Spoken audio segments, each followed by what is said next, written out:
Happy Friday Eve. Thank you for joining us live here on Live Impact News on WCNC Plus. I'm Nick Sturdivant. Right across from me is super producer Carlene Bragg. Hello, everybody. It is Thursday. We have a busy day. A busy day. I'm not going to waste any time because we have white smoke, ladies and gentlemen.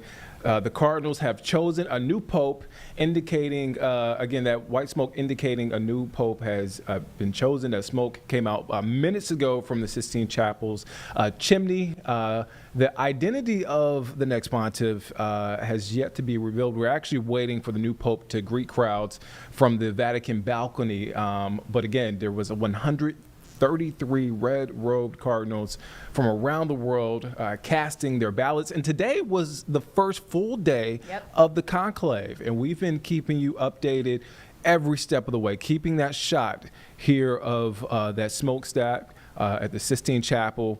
There was several votes, a lot of black smoke, but again, we finally got that white smoke. We want to join in progress with live coverage from the Vatican. This is from Vatican Media. Let's take a listen in. This time, and we probably have another, it's at least a half hour before the earliest the new pope will appear from the central balcony. But also during this time too, there will be prayer too, and certainly the new pope will be praying, but also the cardinals will be praying with him too.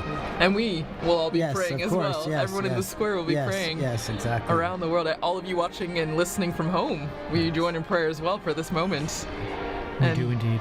You can be sure even the new pope hears all this in the background because it's a lot of strong sound that's coming up there and then propagating up into the areas there in the buildings and just outside the loggia there as well. You can hear that. I know that from experience. Right. The sounds of the streets, the sounds of the square. Well, and it must be a sign of, they must feel encouraged hearing the cheers, the music, because this is a big moment for anyone, and then to come out into the loggia and see thousands upon thousands of people. If public speaking is not your thing, that would be very intimidating. And so to hear the support of the band and the people clapping and cheering must be extra special for that person. Absolutely, a huge encouragement as well. Apart from the weight of the office and accepting and realizing the challenge, the immense challenge that they'll be taking on and responsibility, but encouraged by what is the fanfare we're seeing and hearing in St. Peter's Square right now. And as I mentioned, the crowds are filtering in, going through their security check before that, but the square is slowly filling up there with people coming in last minute to be here. Of course, they're lucky they have a little time because we have about this almost 1 hour before the new pope will appear. And so we see in the blue there the gendarmes, the Vatican gendarmes and the band they have there, and then of course the Swiss Guard in uniform there in position. So, well, and just again behind the scenes, looking back behind all the process that's happening, I think is so interesting to think we're seeing the crowds waiting, cheering, trying to keep spirits up while they wait the hour or more until we know who the Pope is. And I think, as we were talking about, prayer is also a central part of this aspect as well. Before the Pope comes out, we see the first ceremony, the greeting, the Te Deum, where in the Sistine Chapel, after being dressed and saying yes, the Pope goes back to the Sistine Chapel and he takes a seat on a chair and a ceremony begins. And it's introduced with a greeting from the senior cardinal of the Order of Bishops, and then they read a passage from the Gospel, which, as we talked about with Liz and also Dr. O'Donnell, it grounds the mission of the Pope, the office of the Pope in the Gospel, in the message that Christ gave to Peter, feed my sheep, tend to my sheep. So I don't know, it's a really special moment, I think, when you look behind what's happening right now as we wait for the Pope. And speaking of the ground, please, just in the unbroken line of passing the authority and the responsibility of the papacy from Peter all the way on. And now, going on the ground there in the square, we have Sister Nina Krankic, who's from Croatia and is with us there in the square, and she works here at Vatican News and is going to share us tell us more about her own experience there in the square. Sister Nina, can you hear us? listeners, to all who are following us online now. Pretty amazing. I just arrived here at the St. Peter's with my colleagues. We just rushed out of the building and we just arrived here. It's so many people already gathered here. There's the orchestra playing, as you probably can hear and see. The atmosphere is so getting warmed up, and it's incredible. We're going to take our place somewhere here among the people, and we're going to wait for that special moment that is going to happen very soon. Sister Nina, you must have run out of the building there to get there in the square, because I mentioned the crowds coming in now there's got to be some bottleneck there, isn't there? Yes, we ran out of the building. All the colleagues started screaming, "Watch out, watch out!" There was the white smoke, so we just ran out and ran through the crowd, and we're going now. We're here in front of St. Peter's, actually, so we have a pretty good position. So if we talk a little bit later, I can tell you more about what's going on. But you actually cannot arrive at the square now because there's so many people from all around all parts of the home gatherings here. So it's really hard to even enter the square at this moment. There's so many journalists. Everybody's doing their best and interviewing people all around. So pretty amazing to see.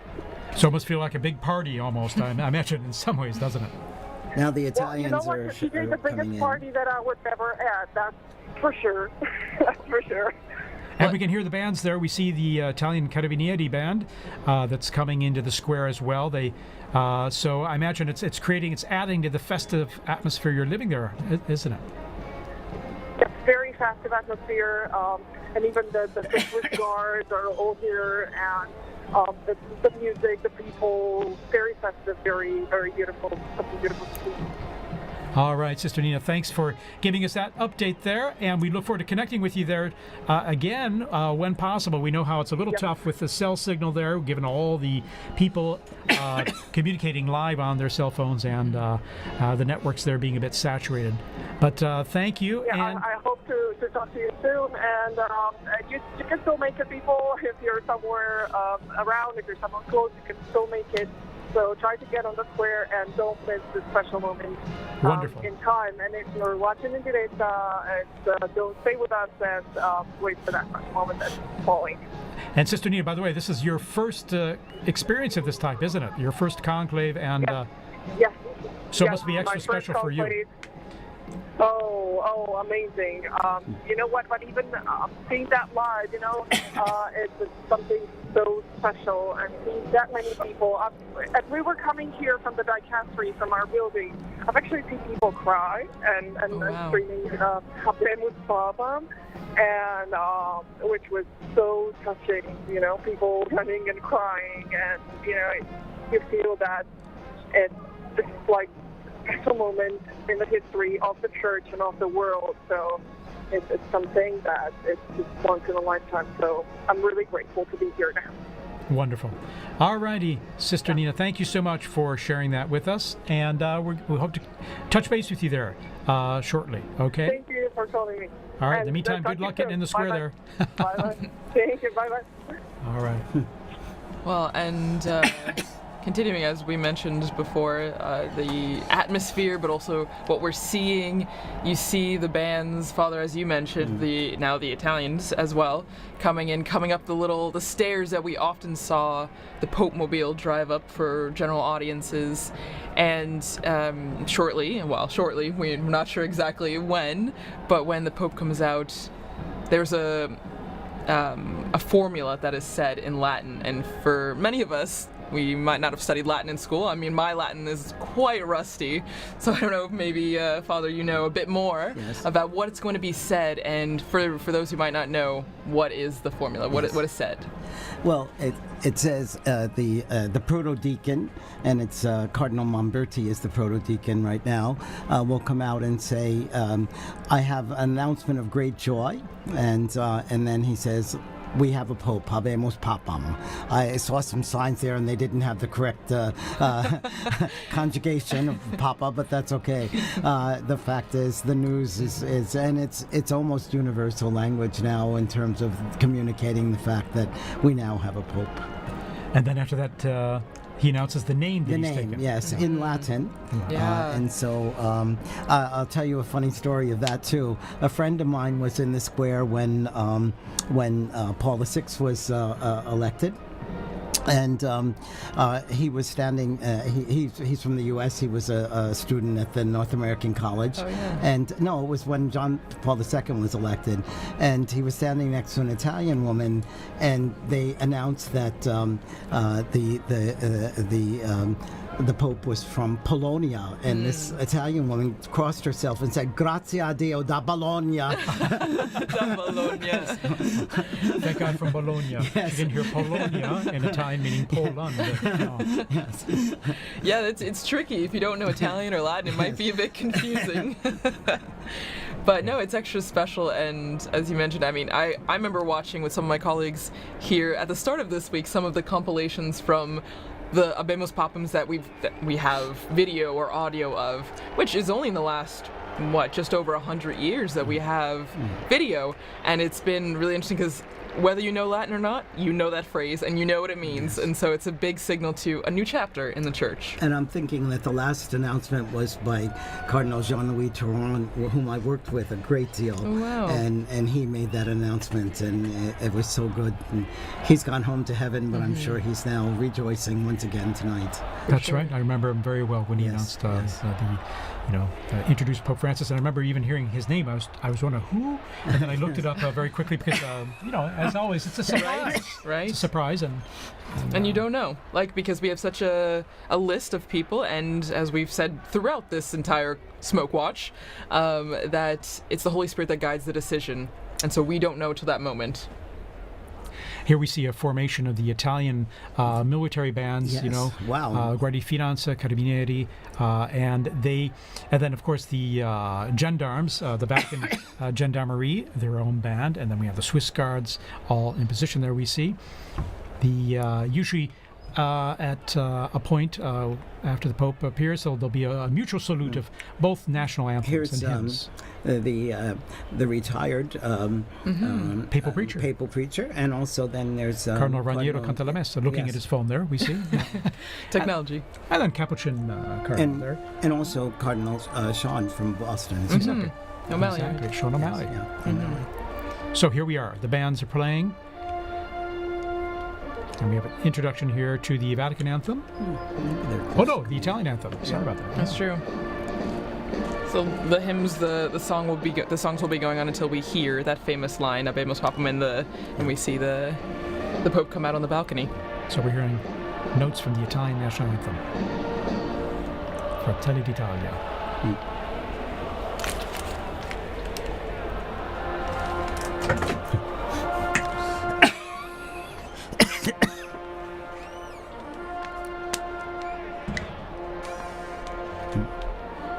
He must.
And we've just heard those, the Vatican hymn and then the Italian national anthem played, a mutual salute between the two groups of bands. And now the mutual salute and greeting of both. This is just like when we see at Easter and Yes, at and Christmas, the Urbi et Orbi. during the Urbi et Orbi, when the Pope, gives his blessing to the city and to the world. And before that, his Christmas or Easter message. So the bands are lined up there as we await the curtains to be pulled back there from the central loggia of St. Peter's Basilica there. And even though the Holy See is a separate country, it's important for Italy to be involved in this too, because he's also the Bishop of Rome. So it's his flock is in Rome as well. Actually, just now taking off my headphones to hear some of the ambient sound, you could hear kind of the craziness that's going on outside. You could hear helicopters, ambulances, fire trucks, everything. And so, I mean, even at the end of Via Conciliazione, where we are, you can hear the excitement and the festivities that are happening outside. Monsignor, I think some of that chimney smoke has gotten to me, yes. There's a lot of pollen in the air, yeah, so it's definitely, allergy time yes. here as we head into summer. But what a stunning view there. We have the sun just going down behind the facade of St. Peter's. It's always stunning, when it comes time to sunset there with the facade facing east, but then when you're looking at the basilica and the sun going down behind it, it's always so beautiful. So beautiful, yeah. But everybody's eyes are on this. Yeah, everybody's looking yes. up, waiting for the doors to open and then the white curtains to be pulled back. Well, and there's actually a story about what's happening right now. Again, the Room of Tears, the Pope, the new Pope, getting dressed, and we know that there are 3 sizes of the white cassocks because you don't know who's going to be elected, but you have to be prepared. And actually, one of our colleagues, Christopher Wells, who was on this morning actually on the Smoke Watch, was talking about Pope John the 23rd, and he was... That to let out. Yes. And actually, since it didn't fit, they had to tie it like a medical garment. Exactly. And so it's a funny little anecdote to just remember that, I mean, no one knows, and so everyone's prepared, but that's what's going on right now. They're trying on the garments, and they're seeing what's fitting. And of course, they have different sizes available to start with, Yes. but sometimes 3 they might need different, adjusting, depending. Exactly. We're all made in God's image and likeness in different yes. sizes. So there you go.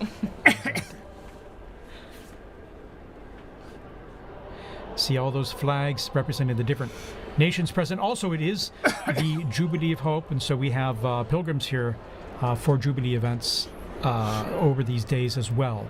I think I read about 15,000 for currently in Rome just for the Jubilee themed events. For pilgrimages that were organized well ahead of time. Well, and we're hearing from our producer, Francesco Merlo, that they're looking outside our building, and as I mentioned, there's helicopters, but they're blocking off the roads, and that's what Liz was mentioning too. That people are stopping, and they're just trying to get to the square as fast as they can. So it's a moment of organized chaos a bit in the square and around the Vatican. We have reports that there are people literally running to get into the square. And they will eventually, as they go through the checks and controls there.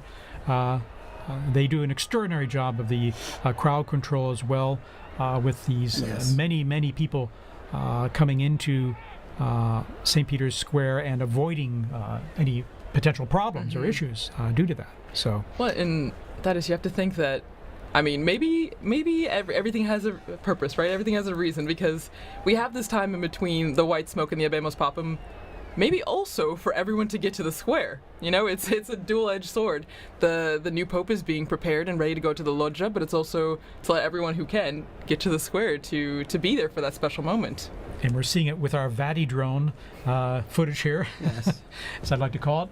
And you can see the square there. It's just wonderful. You can get a sense of the crowds, and then on the people kind of streaming in from the main avenue of Via della Conciliazione and some of the side streets there. Talking about the universality of the church, I just got a message from a UN official in Gaza who's listening to this transmission, and so you could see how connected people are, and how grateful they are to be able to hear Vatican news as well.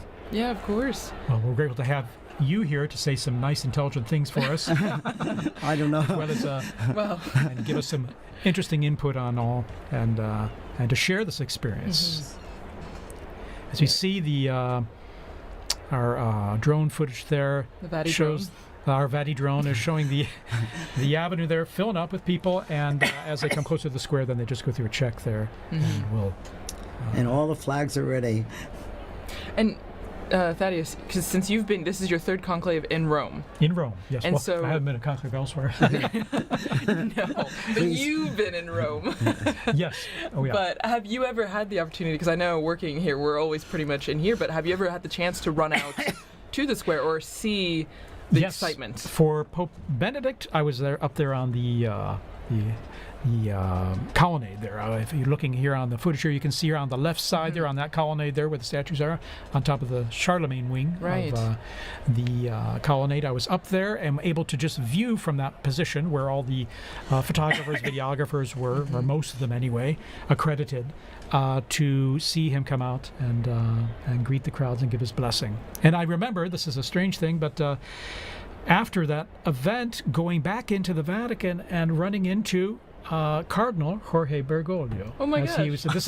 This is long after probably about an hour after the blessing was given at the end of the. And I remember it distinctly because I knew the faces of all the cardinals, and so it was a. Little did you know. Little did I know. Little did I know. And then when there we see some of the cardinals there. There's Cardinal. I think that's Cardinal Whirl, and we see, and then. Canta Mesa, Canta la Mesa. Canta la Mesa, and then. O'Malley. The cardinal non-electors. Yeah, exactly. They're over 80, and so there's they're non-electors. Sister Petrina, yes, the head of the Governatorato now. And that's Archbishop Fisichella as well, I think. Yeah, we see the secretary of the dicastery for communication there, Monsignor Lucho Ruiz, as well. Anyway. Well, and so. Was it, I mean, obviously it's very different being inside here, but the excitement is still pretty much the same, being on the braccio, the colonnade, and being very here. much so, because you're seeing things up close, and not only into the bells I was mentioning earlier that you hear very clearly and loudly, but then seeing from a unique angle, almost at below the level of the central loggia, but higher up from in the square. In 2013, then I remember I was down the street on the Conciliazione looking out the window at the crowds on Via della Conciliazione, and I could see the central loggia from which Pope Francis appeared then in 2013. So that was my other experience, per se, and a unique one at that. And now here in our studio here, right close to the action there. Exactly. It's a third privileged experience. And again, what's really... you really feel is the excitement of it, and the joy of having a new pope, but then also the expectation: who's it going to be? Right. And I remember with Pope Benedict, it was a bit the weather was a bit cloudy and cool then. I mean, this is a day of just brilliant sunshine, mild temps. Of course, we're in May, and so things warm up here quite a bit and pretty quickly. When Pope Francis was elected, I was helping out at an English-speaking parish in Geneva, in addition to my other work. And the pastor had asked me to give a talk to the parents of the First Communion children. And we got the news just as I was ready to start the talk. So I knew tonight I'm not going to get anything else done of this. Wow. So you've gotten the announcement in different places all around the world. Yes. No, that's amazing. And every time just a tad different. And we have joining us Father Paul Samasumo, who's from Zambia. He's the head of and he's head of the English Africa section here at Vatican News and the Dicastery for Communication. Father Samasumo, good to have you here. Many of our listeners who listen to the liturgies will recognize your voice as well as you do the commentaries for the papal events. How's this experience for you now? Thanks, TJ. Actually, I've been here all day. And then I went outside to meet someone. And you won't believe, I got blocked. I could hardly come in. I've been trying to come back for the last 10 minutes. But fortunately, the security forces allowed me when I showed my badge. And people are just running into the square. It's amazing. It's my first conclave. I came in just after Pope Francis had been elected. Wow. So this is quite an experience for you. It is then, an too. experience for me as well, yeah. Absolutely. Amazing. Even just the moments leading up to this experience. I live in a house where some of the cardinals also were staying before they moved to Santa Marta. Of course, they had their own little tables, and sometimes we just provoke them. They had sought secrecy, of course, confidentiality, but it was so wonderful, and the dedication of them going to the congregations, the meetings, and even the non-electors, some of them live there permanently in our house. And we have some of the staff who have been helping. They had to also do the swearing in, so that they would be. Some of them couldn't go because they have small children and they wanted to stay next to their children. So it has been a great experience, even from that point of view. Well, and also, since you're from Zambia, how do you think people in Africa, the African continent, are taking this moment? I mean, we have viewers, listeners from all around the world, but your experience in watching the conclave and being prepared for this Habemus Papam moment, like, what do you think is the atmosphere, the environment of people watching in Africa? It's a great moment. I can tell you already I've received about 5 or 6 calls just within the space of 10 minutes as I was coming in. Wow. From some of my colleagues who are in the media. And I think the most, the call that I really enjoyed was from my uncle. Oh. My uncle is 82, and usually we talk to him through my aunt because he has a problem of hearing. But he's so excited. So everybody's following. They're following on various channels there, the national television stations, on radio, and so forth. It's a great moment. And knowing Africa, they've always been fascinated by the popes. I remember even from a time when I was a young boy myself in catechism, we used to be taught the anthem, the Papal anthem. Really? Yeah.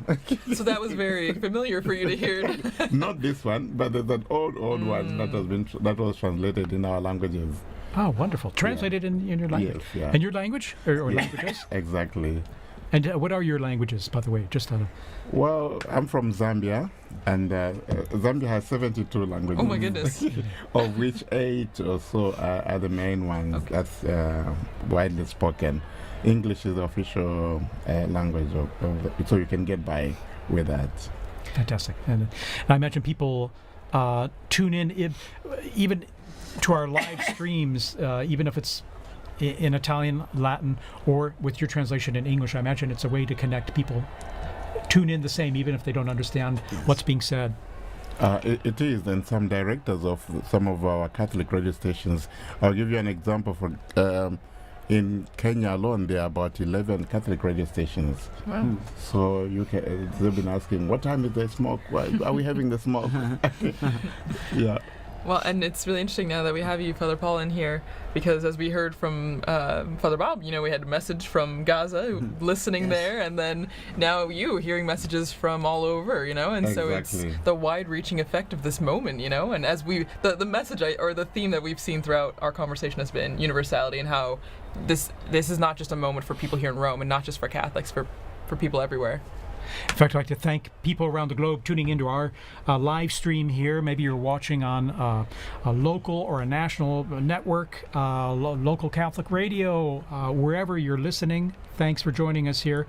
We're going to be providing you with all the information we can as we await this historic moment to find out who the new Pope is. And we'll know pretty soon. It's been about about a half hour or so since the close smoke. to an hour. An hour. An hour? Okay. It was around 6 o'clock, Rome time. There you are. It was 6:07 or something. Like so that. Any moment now there. And we see the crowds are coming in to the square, still streaming in, slowly but surely. On the sides there, you can see on the right side and on the left side after they've gone through the checks there, and then coming into the square, and they can all see things pretty well because there are these big television screens and good high-res ones too in the square and along the Conciliazione Avenue leading into the square.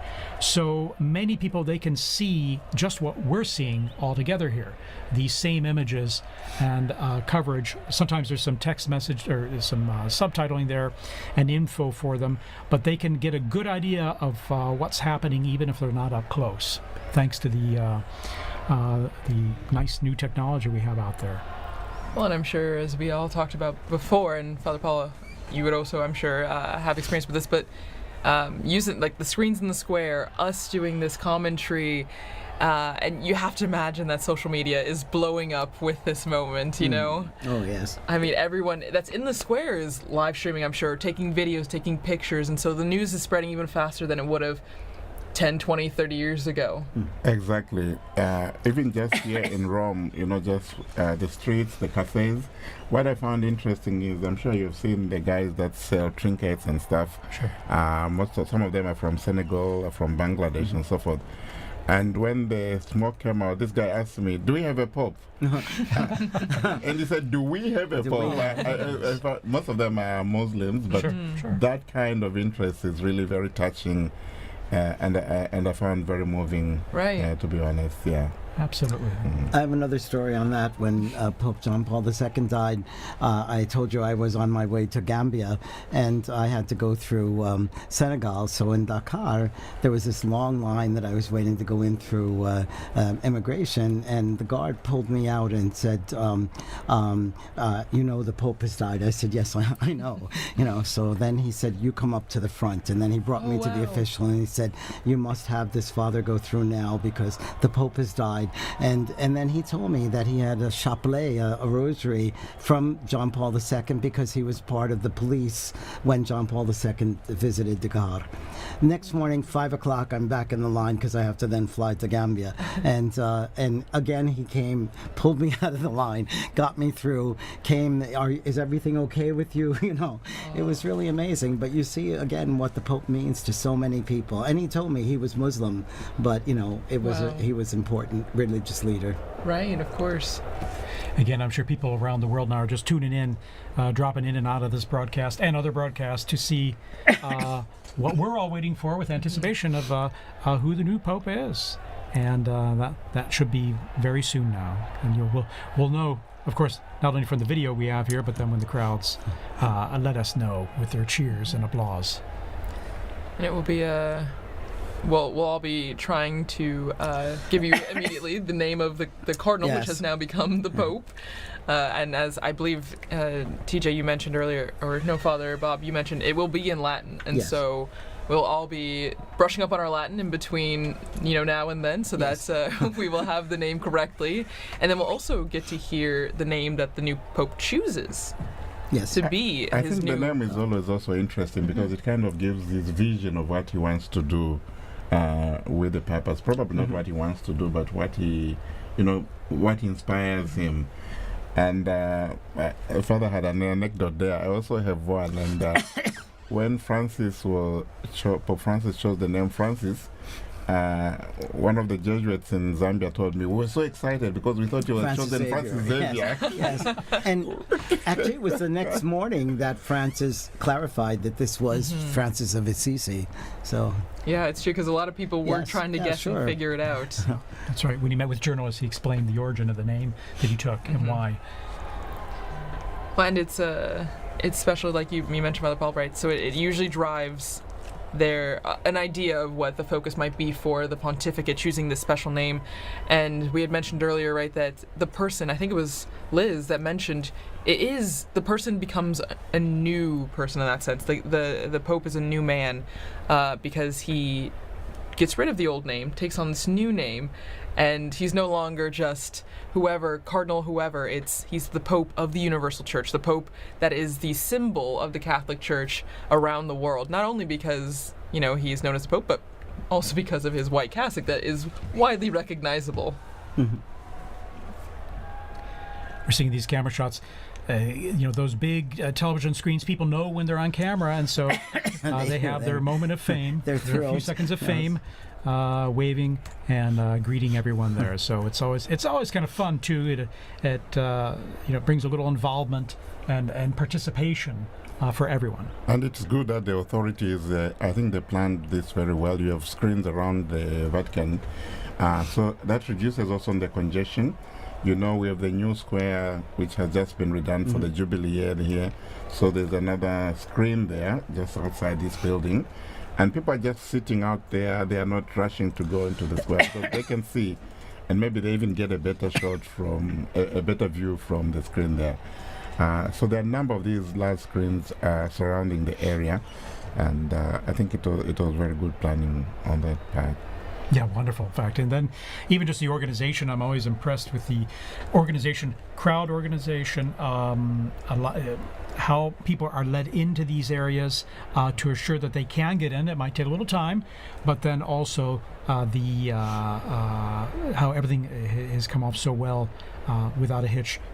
Again, it was almost prophetic crowds. because so much of the reconfiguration of the square and Via della Conciliazione was done for the Jubilee, but it served very well for the funeral and now for the new Pope. Yeah, the city has done all these works projects also to help traffic flow well through the area. And here we have, Yes, it looked like, let's see here, that was Cardinal Schönborn, was it? yes, and then also to Cardinal, who was the head of the Christian Unity. that's right, Yes. okay. And you can hear the helicopters. You can hear them in the square now. Yeah. So it's getting louder and more apparent that there's people from all over, and everyone's getting images of the square. And I think the security forces trying to keep the peace, and I noticed also they blocked some of the roads leading to so that people are running across the roads, you know. So You gotta keep them safe too. you gotta keep them safe, right, Kelsey? Well, and so one of our colleagues, Lisa Zangarini, she did a lot of research on why we have this tradition of changing the baptismal name of the cardinal into the name for the Pope. And it actually started way back, It looks like there may be. 2,000 years ago to St. Peter, whose original name was Simon. And so it stems all the way from that. And it's a lineage that has been continuous since that time. And actually, what's interesting is that not all the popes have done this. Out of the 266 now, 267, only 129 have actually chosen a new name, which I never realized. It was much later before the new name, was put into practice. There you go. Yeah. And that was John the 12th, Pope John the 12th. And only during that time, from 955 to today, it's only 2 other people that have not taken new names, which is interesting. Very interesting. Yes. So we've gone from the smoke watch and warning now to the Pope watch. Yes. We are on the a new Pope watch here from the central balcony, and I think we're coming up on prime time here. I think soon we should be seeing the new Pope appear, and we're getting some zooming. Some close-ups here of the crowds there, and we saw some Vatican officials. In fact, before. TJ, I just also wanted. I And know as well as the mayor of Rome is out there. Yes. We don't know. Okay. Yes, Gualtieri. That's right. Before that, we saw, was it Cardinal Casper, right? Christian Unity, we saw That's right. in the square there. Casper, and then. I was going to say that it's been interesting also from the time the Holy Father Pope Francis died, how the liturgies have been moving and preparing the people. Yes. Even yesterday's Mass, just, the prayers. We implore you, give us a shepherd pleasing to you, one who will lead us by example and lead us to the gospel truth. This is in the collect and in the closing prayers. Yes. So this conclave liturgy is also very elaborate and very moving and preparing the people. So it's not just like this is just a successor to Francis. This is actually, a transformation. This is going to be Peter now, who is going to be taking office. That's right. Cardinal Ray said that in his homily, didn't he? He did. He's been such a gift during this time, too, Cardinal Ray. Cardinal Ray's incredible. 92 years old, full of energy, and beautiful homilies, really inspiring us and helping us live through this whole ordeal. Very inspiring. At 92, yes, 91, 92 years old. Yes, amazing. Yeah, inspiration indeed, and then his energy, and also animated as well in delivering, giving his homilies as well with passion. So I'm always impressed. But So here we are. All right, we got those Wow. flags. Someone Laura is just coming asking me in. on the phone, do we have the name yet? No. Yes. We will learn with all of you. We're all in the dark like everyone else. It must Yeah, be so- hard for those cardinals out there now because right. I'm sure they're not allowed to tell us. Exactly. But That's true. Yeah, Wow. mom's the word. Mom is the word. And we're just waiting for the appearance. Pope Watch is on high alert. That's right. It could be turned into. It will be a warning soon. It will be. Okay. So. Yeah. All right. So even some quiet among the crowds now as this anticipation is Building. sinking in and building. It's Because I think what they will do as soon as the square is full, they don't let any more people inside Yeah. to prevent a stampede. that makes sense. Yeah. It makes a lot of sense. Again, like you were saying, the Yeah. safety. Yes. Safety is a big priority, even Absolutely. though it's Absolutely. exciting. And you see even small children getting excited for this moment on our screen. So from It's the kinda fun youngest to the oldest. Fun for them, fun for us. too, Exactly. you know? It's as fun for all For us ages. adults. Indeed. And even the Vatican flag. Vatican time Mhm. flag. And we're lucky the sun's gone down behind. It looks like behind the basilica now, so you won't have the sun blinding you as you look at the central balcony, the loggia there. So a bit of anxiety yesterday, when the smoke wasn't coming, and say, what's happening? Why is true. it taking that long, and so forth. But you could understand. I think, as has been explained, there's so much to do.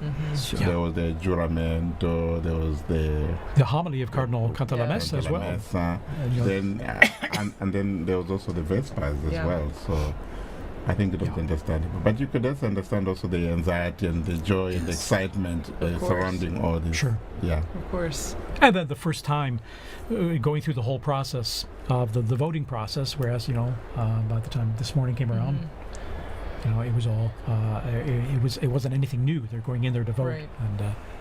and before prayer, of course. And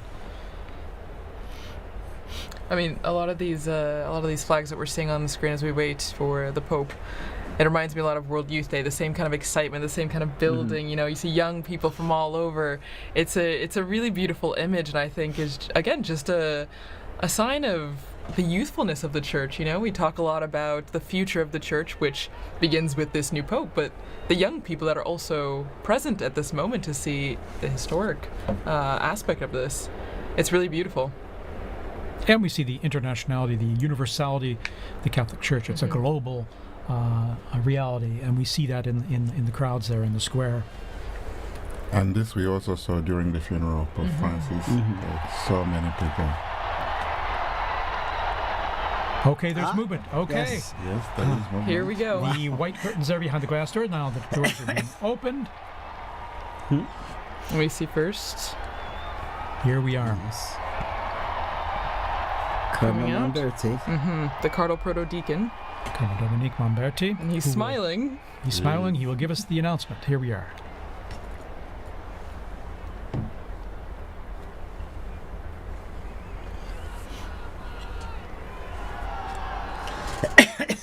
Suspense.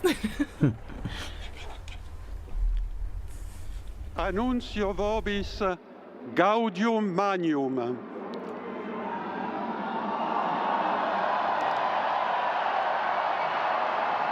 Habemus Papam.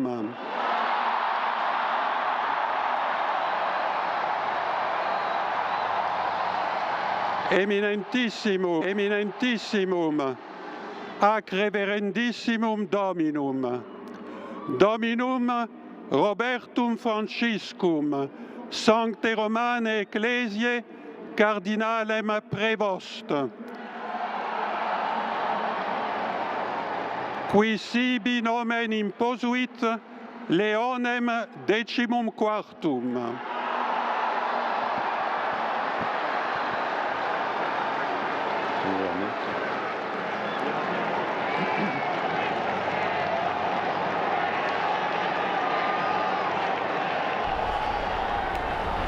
So the Pope is Cardinal Robert Francis Prevost, who's taken the name of Leo XIV, Pope Leo XIV.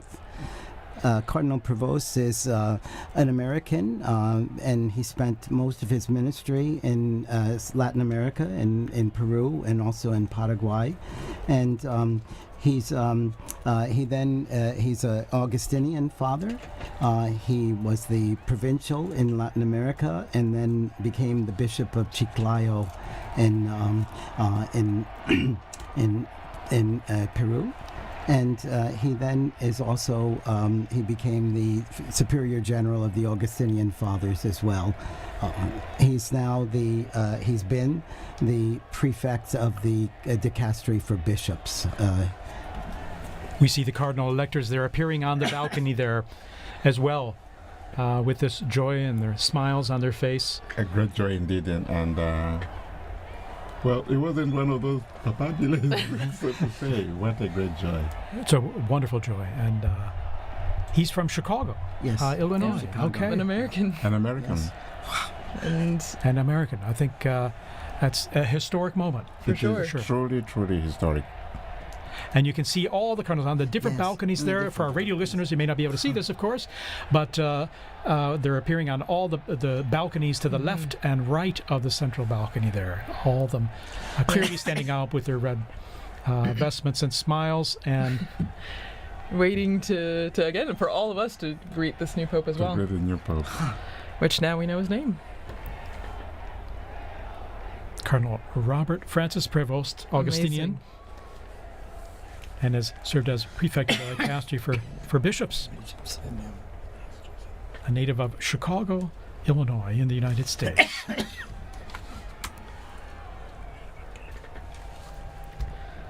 Wow. And so, as we said before, you saw all the flags and everything out in the Yes. square, and now all the Americans are holding their flags. Can Indeed. imagine, yeah. It's a historic and moment. the Who would have Peruvians imagined? too, I'm Yeah. sure. Because he spent That's a- most of his ministry in Peru. Yeah, and that's a special thing, So he has a connection with missionary multiple. experience Exactly. and this Exactly. continuation of evangelization mission of the church. The priority, yeah. So you can see still the they're like little pockets of red where all the Yes. cardinals are standing on the Yeah. balconies. And from our Vati drone footage, and seeing it from above there, it's a unique view, perched above in front of the facade and looking down at them as they're on the balconies there, awaiting now as the new pope, as we mentioned there, Cardinal Robert Francis Prevost, and Pope Leo 14. the 14th. Yes. Pope Leo the Pope Leo the Yes. 14th. The 14th. Yes. Mm-hmm.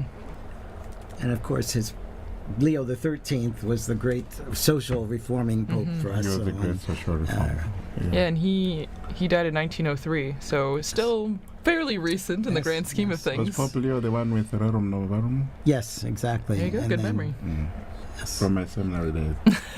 And then his successors wrote other encyclicals every 40 years afterwards. So he started like a on the trend. social, yes, and it's really one of the constitutions of Catholic social ministry and And Catholic probably I social would say doctrine. a pope needed for our times with all the social challenges the world Yes, has yes. today. Yes. And he's, relatively young, 69 years old, born Yes. on the 14th of September, 1955, as we mentioned, in Chicago, Illinois. And so 69. Well, and Father Paul, as you were just saying, I agree, and maybe Father Bob, you can really stress this point because you work in The social work dicastery humanitarian. for Exactly. Integral human And so development. this is yes. an important aspect Yes. of the church. Yes. The Catholic social, the Yes. Catholic social teaching, Yes. I think, is important, Very. and it's often called the untold story of the church, Yes. or perhaps the hidden secret of the church, and it has so much, and Yes. there's a lot of development. And was one of the needs discussed by the cardinals during their congregations Exactly. this last week too. So. Exactly. Oh, there we Ah, see the there's the American American flag. flag. There's the US flag there. People are thrilled about this. Yeah, and And there's quite a number of American students. Oh, yes. Dr. O'Donnell was here, and he was going to be in the square with his American students. So you can imagine them What a Oh, cheering. treat. yes. That will be a treat for them, indeed. Yes. I can imagine the scene. The house I live behind is the Basilica of St. Augustine, where we have also the tomb of Saint Monica. Yes. There. Yes. So it must be a Beautiful great day church, for all the Augustinians there. Yes. Yeah, very special day. Yes. Indeed, he. Looking at his biography in going back to more recent history, 1999, he was elected the provincial prior of the Mother of Good Counsel province in Chicago of the Augustinians, and after 2.5 years, the ordinary general chapter elected him prior general of the order of the OSAs. Ministry again entrusted to him in 2007 at their ordinary general chapter. And reading here, in October 2013, he returned to his province of Chicago to serve as teacher of the professed and provincial. He served as, and then let's see, his roles there. And 3rd of November 2014, when Pope Francis appointed him apostolic administrator of the Diocese of Chiclayo in Peru, where he served many years, and he was made a bishop there, and served there for many years. And then in March 2018, he became second vice president of the Peruvian Episcopal Conference. So working as a missionary there, a missionary bishop as well in Peru. Here we're seeing these beautiful shots of the Vatidrone there, Yes. of at the same level almost of those balconies, and all the cardinals kind of crowded in those balconies. And they look like they have the same anticipation that we do. Exactly. Exactly. Any moment now, Pope Leo XIV will be Pope appearing. Leo the 14th. Amazing. Will be appearing from that balcony. Pope Well, Leo the 14th. Looking again at his predecessor, well, the person he took the name from before, Leo the 13th, he actually, Pope Leo the 13th had the third longest papacy, well, verified papacy that we know of, behind Peter, the apostle, and then John Paul II. So one from way back in church history and one from our very recent history. Long live the Pope. Exactly. No, and even on the screens now you can see a lot of people climbing up on the, what are they, the lampposts in St. Peter's Square. Anything to get a better view. Yes. Just trying to get a good view of the new Pope. And there we have the cardinals. These are the cardinal electors, right? Mm-hmm. Right. The ones that helped make this decision. Yes. Which, since we had 133 cardinal electors, then we had to have a majority of 89 cardinal electors to vote for cardinal. I found intriguing the fact that the voting takes place in the Sistine Chapel, where you have the last judgment. Right. So whatever you do, whatever you decide, that's between you and the Lord. Yes. Because the weight of the responsibility is so great. So very fitting, very telling, eh? Right.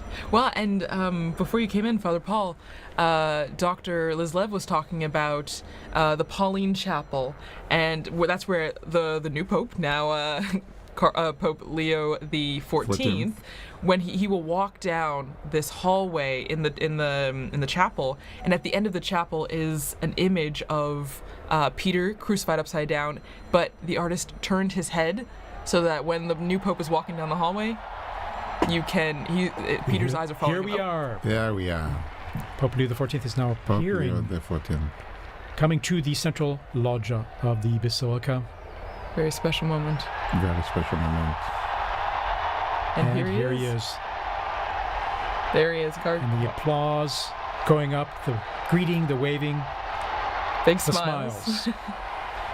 How amazing. How amazing. And Dr. Liz Lev was also talking about the symbolism of the red that he's wearing. It is a sacrificial role, and that is the symbol of the cloth that he's wearing right now. And we see this beautiful close-up view from the side there, at the same level as the loggia. Pope Leo XIV. Pope Leo the 14th. Amazing. Smiling. A smiling And Pope, yes. you can see who wouldn't be taken by the moment. And I think going overcome with through his emotion. mind, the weight of this responsibility. oh yeah, you can see it on his face. You can see it on his Absolutely. face. Amazing. After this, you're never the same person. No. And we're hearing the bands below, the mutual salute of the anthems, the hymns, Vatican hymn and the Italian national anthem, as we do traditionally at the Easter and Christmas, as we've mentioned. And after this, now Pope Leo XIV, he will give a greeting and impart his first apostolic blessing, the Urbi et Orbi, to the city and to the whole world. So that blessing extends to everyone who is watching, everyone who is listening, your family, wherever you are. Mm-hmm. It's a great moment to prepare ourselves for this first blessing. This most solemn blessing, you can just feel and see the emotion on his face. Mm-hmm. Yeah.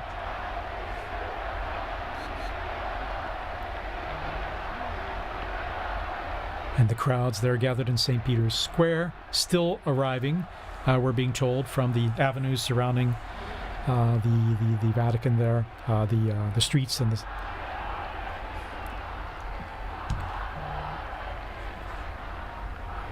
So just getting messages here, congratulations, God bless the Pope. And you can hear the chanting from the square. Long live the Pope. Viva il Yeah. Papa. Viva il Papa. Viva il Papa.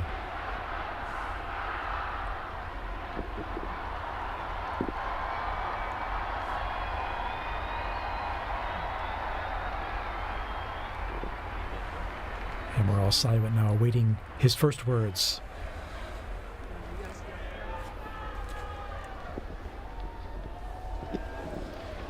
La pace sia con tutti voi.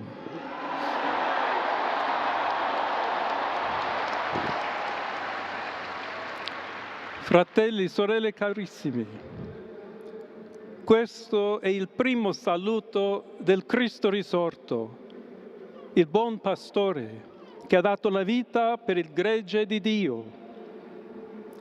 Anch'io vorrei che questo saluto di pace entrasse nel vostro cuore, raggiungesse le vostre famiglie, a tutte le persone, ovunque siano, a tutti i popoli, a tutta la terra. La pace sia con voi.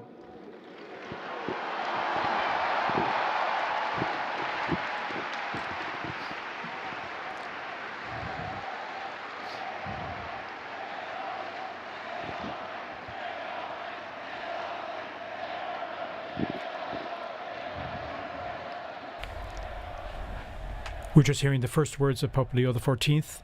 As he continues, we'll provide a summary here in just a moment as we listen to his words. He's asked everyone to, brothers, Questa è la pace di Cristo risorto. this is the peace Una of the risen pace Christ, disarmata e una pace disarmante, a peace that umile is e disarming and perseverante. humble and persevering. Proviene da Dio, It comes from Dio God, che ci ama a tutti God who loves all of us incondizionalmente. without any limits and conditions. Ancora conserviamo nei nostri orecchi And quella voce debole ma sempre we still have coraggiosa the sound di in our Papa ears of that, Francesco the weak che voice of Pope benediva Francis, Roma. who was blessing Rome here. We have that fresh in our minds, in our hearts, in our ears, hearing his Il voice, Papa che benediva Roma, the Pope who was blessing dava la sua Rome, benedizione al mondo giving his blessing intero to the world quella mattina del giorno di on Pasqua. that morning, on that day of Easter Sunday. Consentitemi di dar seguito a quella stessa benedizione. Allow me to continue Dio that ci vuole same bene. blessing. Dio vi ama tutti. God loves E il everyone. male non prevarrà. Evil will not Siamo prevail. tutti nelle mani di We Dio. are all in the hands of God. Pertanto, senza paura, So without fear, uniti, united, mano nella mano con Dio hand in e tra hand, di noi, with God and among andiamo ourselves, avanti. we go forward. Siamo discepoli di Cristo. We are disciples of Christ. Cristo ci precede. Christ goes before us. Il mondo ha bisogno della sua luce. The world needs his light. L'umanità necessita di Lui come Humanity il ponte needs per him. essere raggiunta da Dio e dal suo amore. But as the bridge between God and his love, Aiutateci anche voi poi gli uni gli altri a costruire i ponti May we all con il build dialogo, con bridges l'incontro, with dialogue and unendoci encounter, tutti per essere un solo so that we popolo, can all be sempre in pace. one people, all in peace. Grazie a Papa Francesco. Thank you, Pope Francis, for all you've done. We're hearing the first words here of Pope Leo XIV, just elected Pope. Voglio ringraziare anche tutti i confratelli cardinali I'd like to also che thank my hanno brother cardinals scelto me who chose per essere me to successore di be Pietro, the successor di of Peter camminare insieme a voi and to come Chiesa walk unita, along with you, cercando sempre la pace, la giustizia, searching all together cercando for peace and sempre justice, lavorare come uomini and e working donne together, fedeli a Gesù Cristo, men and women faithful senza to Christ, paura, without per fear, proclamare il to Vangelo, proclaim the per gospel, essere missionari. to be missionaries.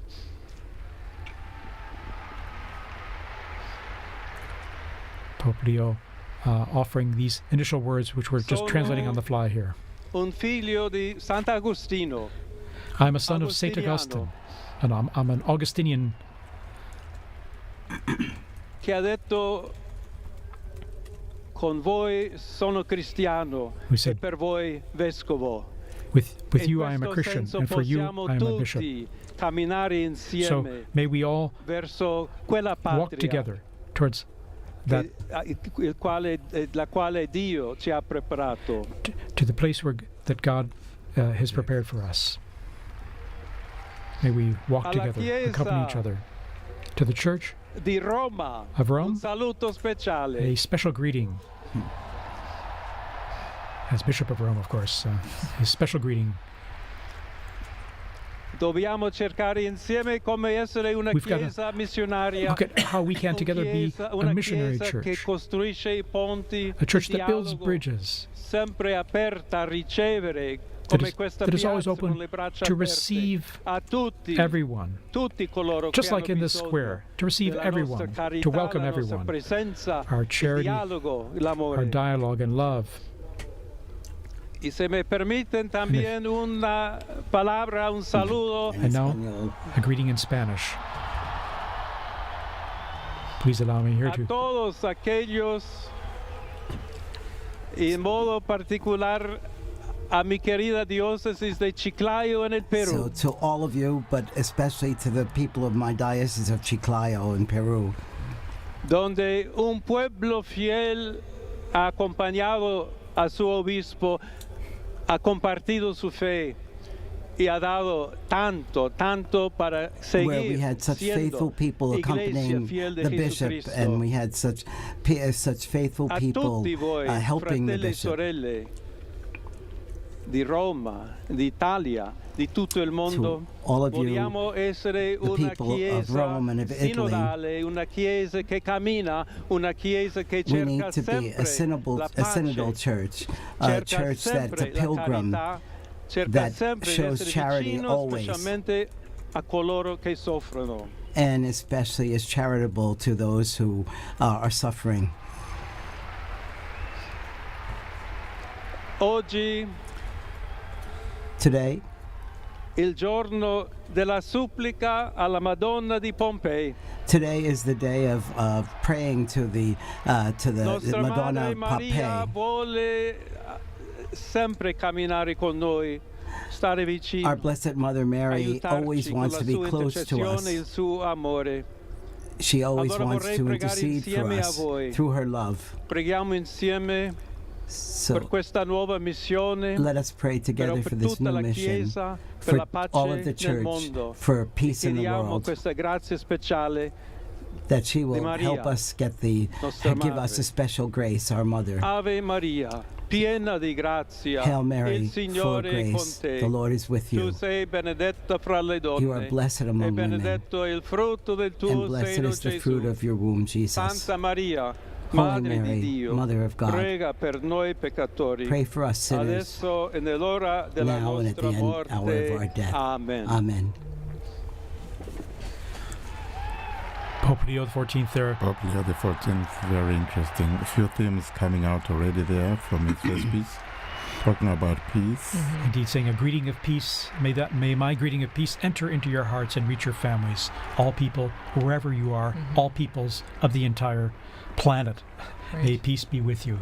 God's peace be with you, he said. And here we see him in his, after having given that opening and beautiful words. Continuing all. also the message of Pope Francis, where he even said in Spanish and Italian, tutti, Il tutti, tutti, Santo todos. Padre Leone, a tutti i fedeli presenti And so And Pope, the Holy Father Pope Leo, and to all people in the square and all receiving or hearing this through new technology, online, everywhere, offers his, the plenary indulgence in the formula established by the Church. We pray to Almighty God that He may keep the Pope and protect him and guide the Church and the entire world. Now he'll give this most solemn blessing to the entire world, to all of you joining us. to everyone. So we now prepare ourselves to receive this solemn blessing wherever we are, at home, in your car, at work, wherever you are. Sancti Apostoli Petrus et Paulus, de quorum potestate et auctoritate confidimus, So ipsi intercedant pro nobis ad Dominum. the holy apostles Amen. Peter and Paul, Precibus et meritis Beate Mariae semper Virginis, and we Beati also Michaelis pray to the Arcangeli, Blessed Mary, Beati Ioannis Baptiste, et Sanctorum Apostolorum Saint Petri et Pauli et omnium Sanctorum, misereatur vestri omnipotens Deus, et dimissis omnibus peccatis vestris, perducat vos Iesus Christus ad vitam aeternam. Amen. Indulgentiam, absolutionem et remissionem omnium peccatorum vestrorum, spatium vere et fructuose penitentiae, cor semper penitens, et emendationem vitae, gratiam et consolationem Sancti Spiritus, et finalem perseverantiam in bonis operibus tribuat vobis omnipotens et misericors Dominus. Amen. Et benedictio Dei omnipotentis, Patris et Filii et Spiritus Sancti descendat super vos et maniat semper.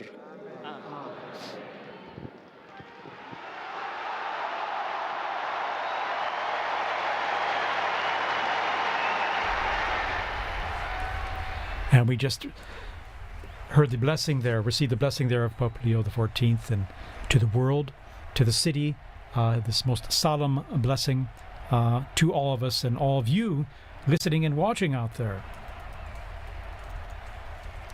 What is interesting, he is smiling, and I found very touching the fact that he made reference to his former diocese in Peru and spoke to them in Spanish. Very, very touching moment, and how they are thanking them for how they accompanied him. And so from this moment, I think we all accompany the new Holy Father with our prayers and support. And once again, he asked, just like Pope Francis did before, he asked for continued prayers. You know, this is a heavy task, as we all noted before, and he continues to ask all of us for prayers and also for the intercession of Our Lady on the special feast day. and he asked us especially to be bridge builders, as he is, Pontifex, a bridge builder as well, but that we should all be building bridges, both here in the Diocese of Rome, in Italy, and throughout the world, and that we should build that on fraternity and on solidarity and on dialogue. So many times Pope Francis told us the same. There have been false debates, I think, in leading up to this about unity and diversity and things, but he's made it clear that he's looking for us to be united, but also to be the bridge builders and to bring about peace in the world through our bridge building. We're seeing this stunning footage, or this video of our Vati drone there going close to the balcony and seeing I think for the first time unique images like this up close of the new Pope. And there's about 100,000 people we're getting in the square right now who are seeing Pope Leo XIV for the first time. There's Sister Norma Pimentel from the border of Texas and Mexico that Pope Francis, she spoke to him when he was there. That's amazing, all the people who are appearing in the square now, and the connections they had present and past. Again, quite a novelty, an American Pope. Right. And here he is waving, and again, once again, you can see the emotion and sense of responsibility, the weight of the office. of the office. Well, and this is a beautiful view, seeing from inside the loggia, looking out, what he would see as he waves to the crowds.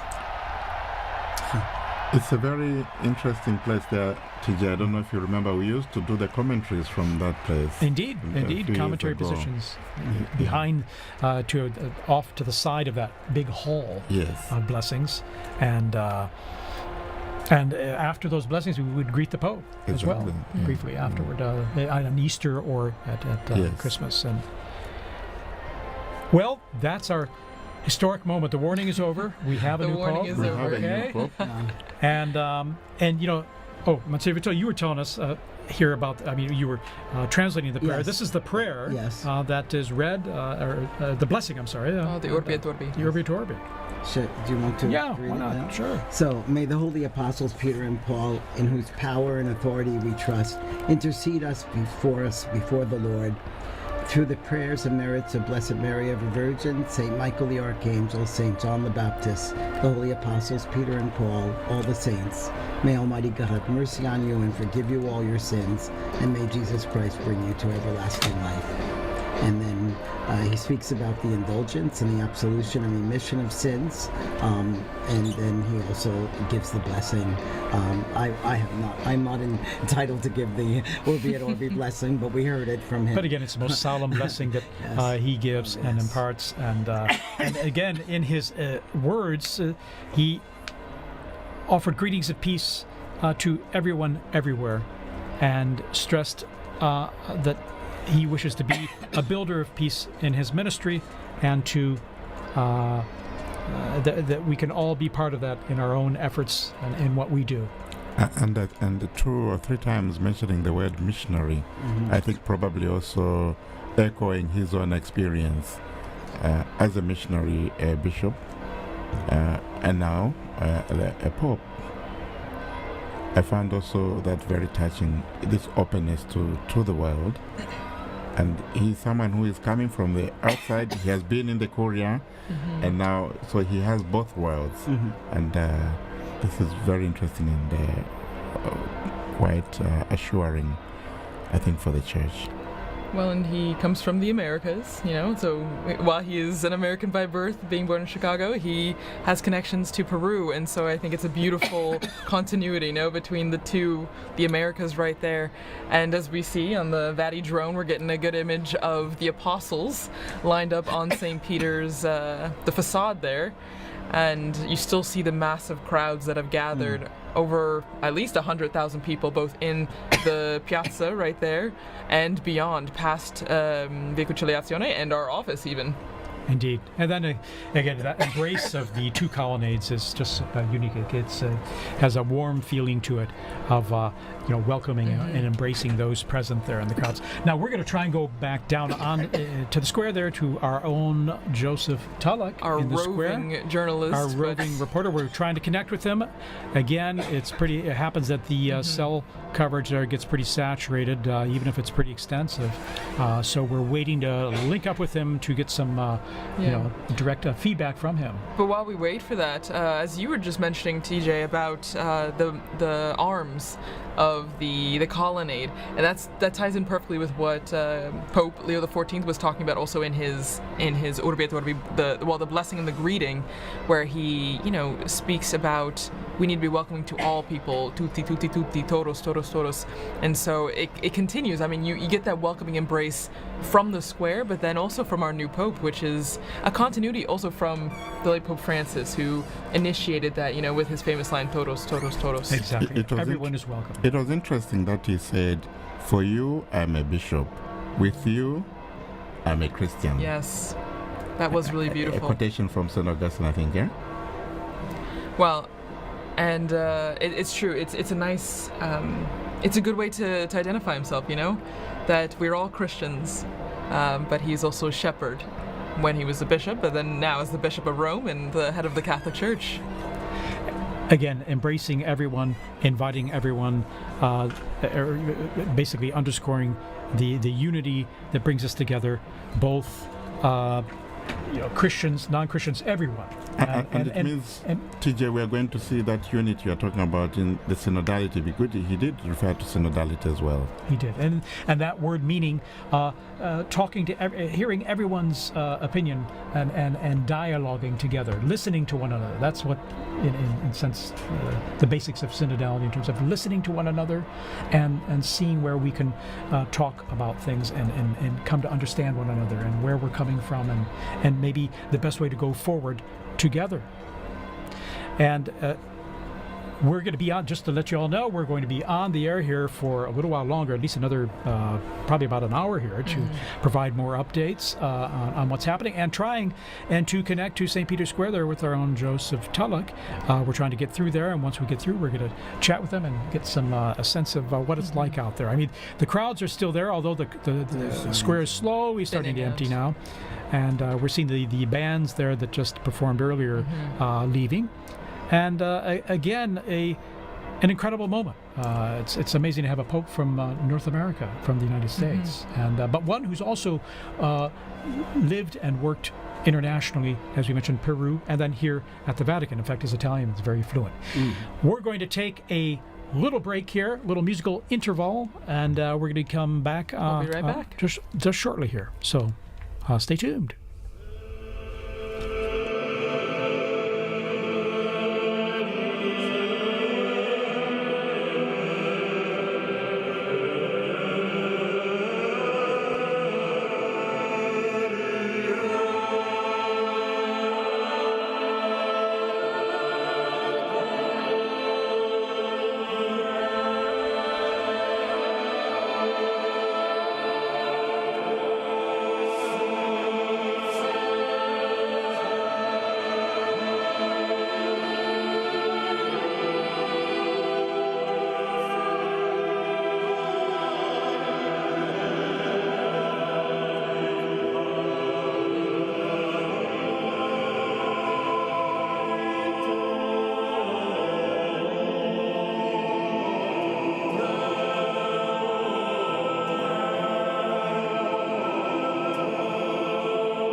You're watching Live Impact News on WCNC Plus. I'm Nick Sturdivant. Right there is a live look from Vatican City. Some big news today coming from there.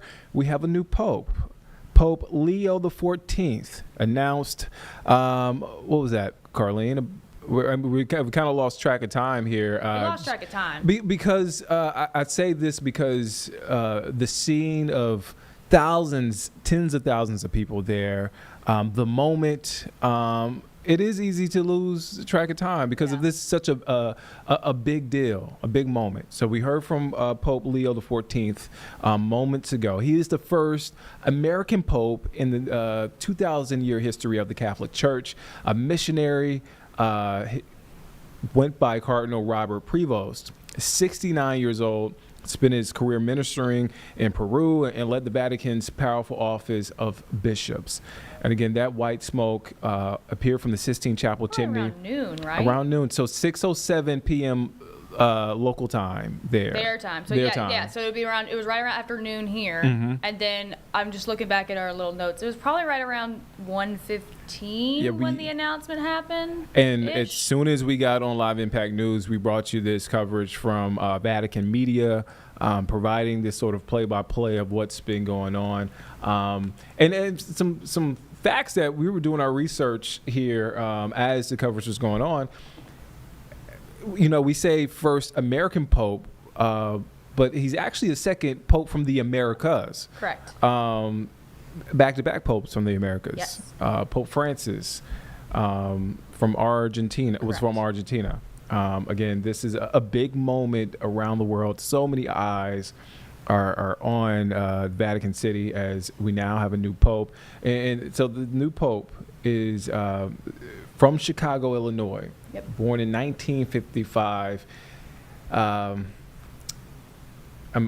bringing up my notes right now, guys. All right. So he was born in Chicago in 1955. Leo the 14th, Pope Leo the 14th. He holds degrees from Villanova University in Pennsylvania, Catholic Theological Union in Chicago, and the Pontifical University of St. Thomas Aquinas in Rome. In 1985, Prevost, formerly known as, joined the Augustinian mission in Peru in 1985, becoming part of the religious order inspired by St. Augustine. Again, it's hard to overstate this moment of how big this is for millions, for billions of people around the world. All eyes are here. Tens of thousands of people are there. We're actually going to hear from Bishop Michael Martin in about an hour. Yes. He's with the Diocese of Charlotte. And we will get his reaction. We will have that for you live on Live Impact News as soon as that comes up. But we're expected to hear from him in just over an hour to get his reaction. That first reaction, we've checked in with him. We heard from him shortly after Pope Francis passed away. We heard from him a couple of days ago. Before the conclave. Before the conclave. And now this was actually the first full day of voting in the conclave. Yeah.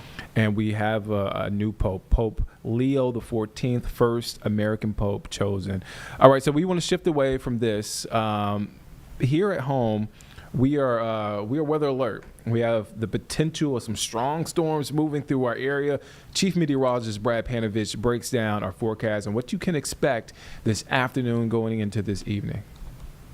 Hey everybody, Chief Meteorologist Brad Panovich here. We're tracking the risk for some big storms developing late this afternoon, but primarily into the evening and tonight. We're talking probably dinner time and after, but a unique setup in the atmosphere with this go-around means we do have the potential from some pretty large hail. Typically, we don't see big hail in the Western Carolinas, but this is going to be a setup for some big hail. So let's break down the surface features first. I'm going to stop the map here. And a couple things to note. We still have this upper low and surface low back here. This warm front is key. This is going to be slowly moving north throughout the afternoon, and we've got a cold front coming in. So expect storms to develop in this area first, and even on the ridge tops of the mountains, and then start to push towards the east and southeast. It's a little bit of a west-northwest flow here as the steering currents are going to move in this general direction. Let me turn off the satellite data. We'll turn off the radar data, and I'm going to throw up the severe weather outlook for today. We'll pop it up there real quickly. And you'll see, as we look at the severe weather data, you could see that we've got this potential for some strong storms to develop in and, well, I got the next rad data. Let me turn that off real quick too as well. We'll turn that off so that you don't see that. So you see our medium risk and our low risk, the orange area, the medium risk. This is where I expect the large hail to form today. Just to give you an idea, we'll look at the tornado probabilities, which are pretty low, obviously. This is not a big tornado setup, but it's not a zero tornado setup. We'll look at the wind probabilities. You can see that 15% chance, but let's look at the hail probabilities. You see the 15% chance of hail here, and there's a small area highlighted right here. You see this area I'm focusing on? This is where we could see significant hail. So what we're talking about in here is possibly up to 2 inches in diameter. That's pretty beefy hail. At the minimum, golf balls are higher, but you can see that does include most of western North Carolina. Now, I don't expect these to travel too far east with the big hail, but the mountains in particular, this is an area we're going to watch for significant hail this afternoon into the evening hours. So you see that area of large hail. Again, I'll highlight the area that we're concerned about. It's going to be in Tennessee, but also here into western North Carolina. So areas right in here in particular. So Boone, Asheville, Avery, Ashe, Watauga County, Upper Burke, Caldwell counties. Those are the areas we're going to be watching this afternoon. So let's get into the futurecast. So we'll start this at 11 o'clock this morning. Not a lot going on. This is the thing about the setup. There's not going to be a lot of storms during the middle of the day or even the middle of the afternoon. It's really late afternoon at the earliest, but an evening threat. So think of evening, 5, 6, 7 o'clock. So we'll go to 3 o'clock in the afternoon. Typically by 3 o'clock in the afternoon in any normal severe weather setup, we'd have storms starting to flare up. They are, but not over our area yet. It's back here in western Tennessee and parts of Kentucky. These will start to build east, but we're also likely, watch the guidance. We're going to see the model kind of depict some storms trying to form on the eastern facing ridges of the mountain. So let's go one more hour. See that? 4 o'clock. All of a sudden we see some storms kind of initiate. So that 4 or 5 o'clock, we'll likely see some storms begin to bubble up somewhere on the eastern facing slope. So go to 5 o'clock. You see how they're starting to expand, and notice more developing back here. So in the mountains in particular, I'm talking areas, mountains, foothills, 4 or 5 o'clock is probably when we're going to start to see some of these storms develop. They will start to expand east. This is 6 o'clock, and really 7, 8 o'clock for the Piedmont, and that means the Charlotte area, Greensboro. This is when we start to see the storms. And anytime we see on the future radar, you see these brighter returns like here and here, that's probably an indication of some large hail. So if I back it up, you can see in particular right here towards the Lake Lure area, Rutherford, Polk County area, Chimney Rock area. That's an area southeast of Asheville that looks like there could be some hail in there. And then maybe one developing here in Rowan County around 7:15. We go towards 8 o'clock. For the Charlotte Metro, I think 8 o'clock is probably the time frame. We're probably going to see things flare up. But you see how scattered they are. They're moving west to east, and then they kind of transition into more heavy rain. This is 9 o'clock.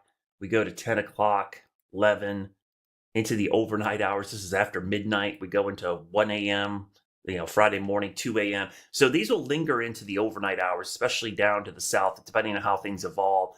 And then we go into the early morning hours. These will kind of push out as we get towards sunrise on Friday. So let me back that up one more time just to kind of show you the timing of this. So mountains and foothills, folks, there, look 4 or 5 o'clock, things flaring up. So early evening, Piedmont, it's mid to late evening. And then anywhere south and east, it's really into the overnight hours. Let me quickly show you something, because I'm going to show you the same model here. So this is the storm coming out of the mountains right there. I want to show you what the soundings look like. And the sounding is just an atmospheric profile of the atmosphere. You can see this is for around Gaston County, marginal severe, but some of the significant hail parameters are around 1 inch. So a little bit smaller for us, but if you get a little closer to this storm right there coming out of Cleveland County, some of the hail parameters are a little bit higher. So that's something we'll watch. Let's go to the latest run here, because I think this will be a little bit more accurate.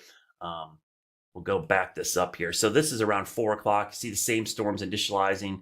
As we mentioned, we'll go to about 5, 6 o'clock. So let's go just ahead of the storm and kind of sample the atmosphere in the guidance.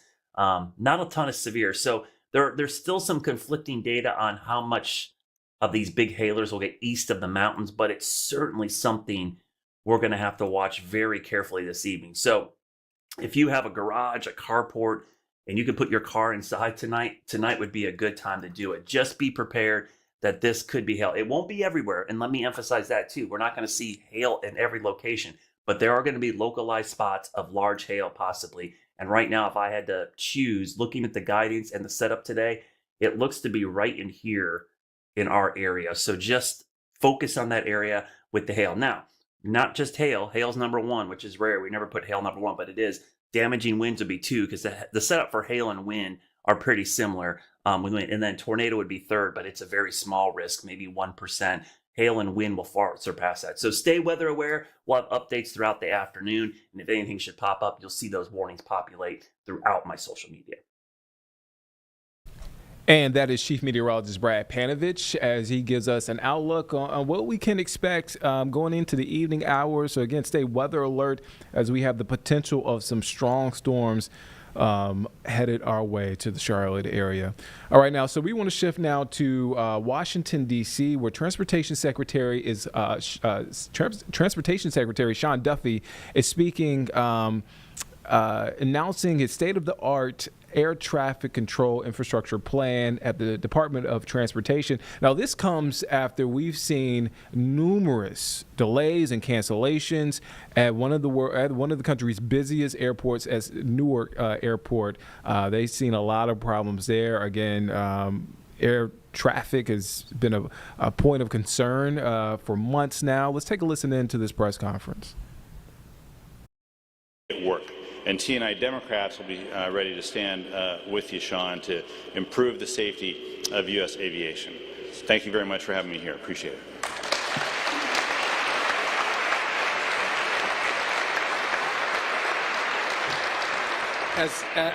As these two gentlemen who sit on different sides of the aisle would acknowledge, this is not politics. This is America. It's an American mission, and I am pleased to introduce someone who I got to know way better than I would have. Well, I would have liked to get to know you well, but we spent a lot of time together, and I don't think we've had a better head of the NTSB than Jennifer Hamady, who's looking out for safety, giving ideas on how we can make our system safer across all modes. And so I'm pleased that she's here with us today. Chair of the NTSB, Jennifer Hamady.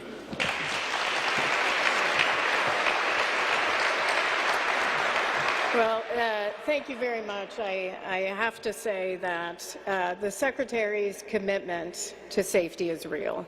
He started saying that this is bold, but I have to tell you it is absolutely necessary to ensure safety in our skies. So I do want to thank you, Secretary, for inviting me here today. I also want to thank members of Congress, certainly the families. Thank you for being here, and again, our thoughts and prayers are with each of you and many others, our partners in safety. Without your commitment to aviation safety and support of the NTSB, we couldn't do what we do every single day. Certainly all of you are champions for safety, and I see many of you out here today, so thank you for what you do. The NTSB, as you know, can't mandate change. We can't mandate change. We can only make recommendations to improve safety. That's why we need strong partnerships, strong relationships with committed safety partners. That includes the President of the United States, President Trump, Vice President Vance, who I had the honor to work with after a terrible train derailment and tragedy in East Palestine, Ohio. I saw his commitment to safety up front and personal, and I want to thank him and certainly the Secretary and the hardworking men and women here at the Department of Transportation and at the FAA. Now, there's a question I'm often asked, and that's what keeps you up at night? The answer is always the same. It's the next family I'll meet who's lost a loved one on what I can only imagine is the worst day of their lives. And it's the conversations that I have with our investigators on scene about how that tragedy could have, should have been prevented had one of our safety recommendations been implemented. The NTSB has safety recommendations to invest in ATC going back almost 3 decades. that we've had to reiterate again and again, most recently following the near misses at JFK and Austin. In Austin alone, and I didn't tell this to the Secretary, he wasn't here yet, we had our final investigative board meeting last June on Austin. We had found that the weather personnel in the tower were in a room that was the old smoking room. They had no windows. The weather personnel had no windows, no cell phone service. They had to go outside to move their cell phone to get service, and they had no access to the internet or FAA intranet that they had been asking for over a year. And ATC didn't have ASDX.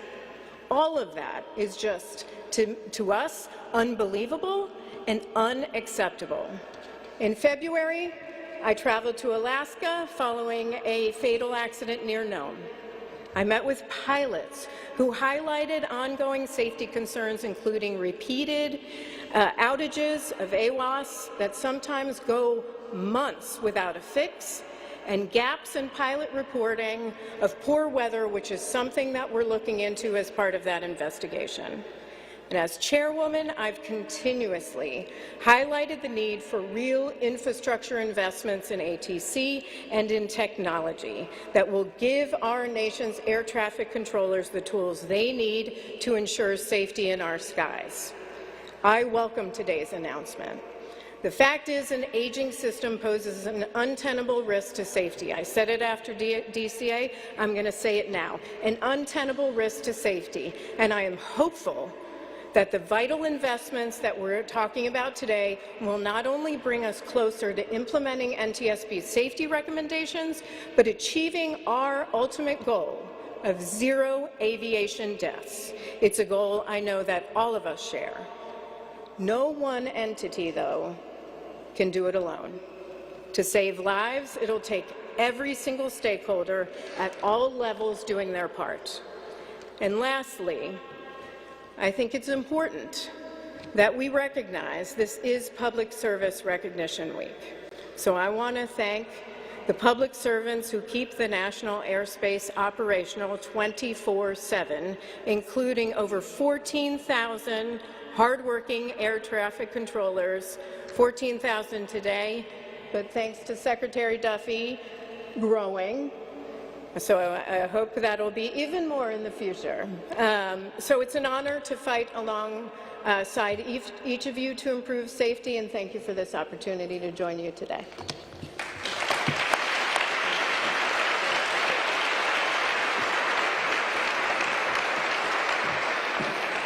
Jennifer Mohammadi, she's a great partner. Again, I think she lives, breathes, sleeps safety, and she has been a partner who has been fantastic for all of us, so thank you for that.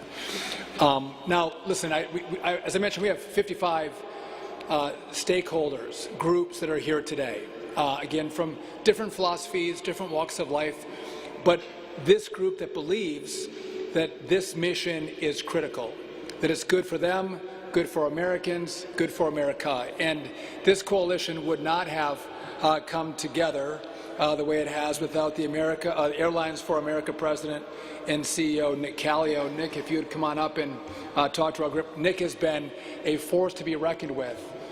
Thank you.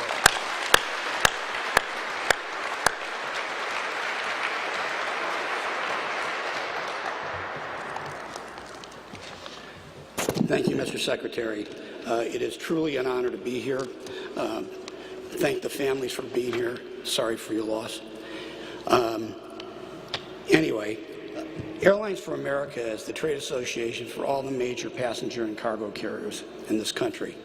The fact that 5 of our carrier CEOs are here today is a testament to the historic magnitude of what's being undertaken. This is an exciting day for all of us in this industry. I want to thank Secretary Duffy for presenting a plan that begins to address a decades-long problem and the manner in which he's attempting to do it, because we've seen failure in the past. This one will not. It's been pointed out air travel is the safest mode of transportation in this country. No question about it. But for it to remain that way, we need major investments now and all at once. We can't kick the can down the road again. We need to do it now, and that's what's being proposed. Back in February, President Trump vowed that we're going to have the best system. So thank you, President Trump and Secretary Duffy, for delivering solutions, not just more talk. Solutions. Promises made, promises kept. Okay, so I've been holding up floppy disks and paper strips for about 9 years now. And I wasn't going to bring them, but yesterday the Secretary encouraged me to bring them along, so here they are. People can never believe this. But here's the good news. What's happening here today is going to put these things out of business for good.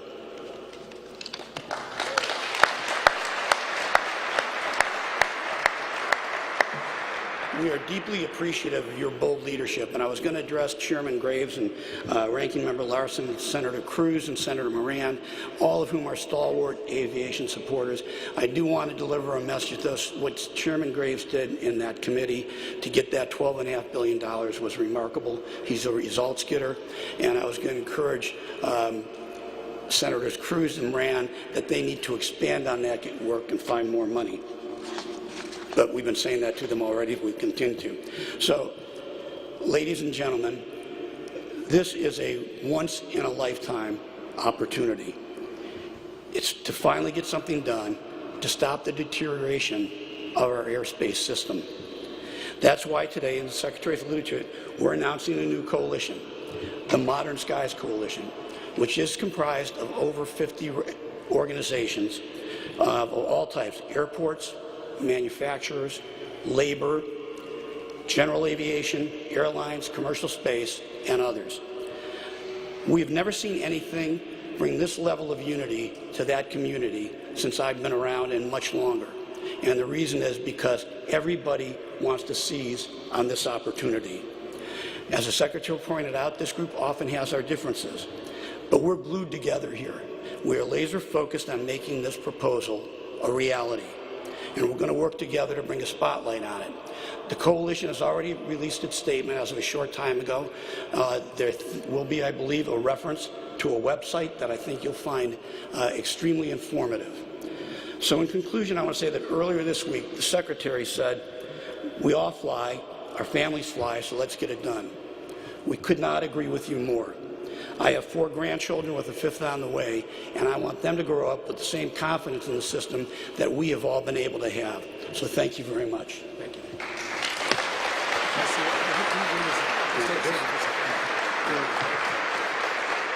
So Nick makes a good point, and this is it's kind of funny, but it's not funny at all. Again, the controllers pass these strips of paper from one to the next as they're passing off control of an aircraft. This should be digitized. A lot of kids don't know what these are. They're floppy disks, but they don't know, like, what's a floppy disk? Quick note, when systems go down in the equipment that you see up here, we don't call the manufacturer to buy replacement parts for this equipment. Do you know where we go? eBay. We shop on eBay to replace parts to fix our equipment in the system that keeps you safe, keeps your family safe. And to Nick's point, that is 100% unacceptable, especially for the greatest country that's ever existed on the face of the earth. We deserve better than that. And Nick, again, I'm so grateful for your leadership, putting this coalition together of people who are going to rally around this effort. It's now my honor to bring up the people that we maybe not know the people, but we know their companies very, very well because we fly on them, sometimes once a year. Some of you fly probably once a week. But I'd like to welcome up to the stage the United CEO, Scott Kirby, American Airlines CEO, Robert Isom, Delta CEO, Ed Bastian, JetBlue CEO, Joanna Garrity, and Southwest CEO, Bob Jordan. All of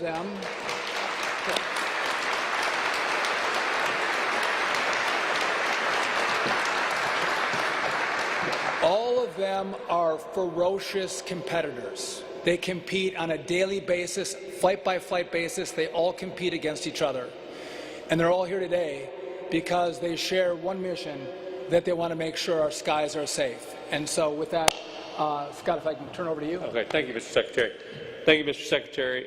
To the families, we're honored that you would join us here today, and thank you, everyone else. This really is an historic day, a day I have been looking forward to my entire career, when I felt like we have turned the corner and are on the path to give the United States the best-in-class air traffic control system that the citizens of the United States deserve. But I'm going to take some of my time today to also, I want to thank all of the people in the entire aviation profession who keep us safe right now. Everyone at the air traffic controllers, everyone that works at the FAA, every pilot that works for all of us, every flight attendant, every aircraft technician, all the people that work on the ground. This is an industry that has safety in its core, at its core, and in its DNA. Every single person, the hundreds of thousands of people that work in aviation, believe in safety and put it first. And that's what makes aviation. Even though we sometimes have to deal with these systems, we build backups and backups to backups. What happened in Newark this week was a perfect example. Disappointing that it happened, but when it did, the backup systems kick in place and everyone does what they're supposed to do to keep the airspace still safe. It creates diversions, it creates delays, it creates disruptions for customers, and that's what we want to solve.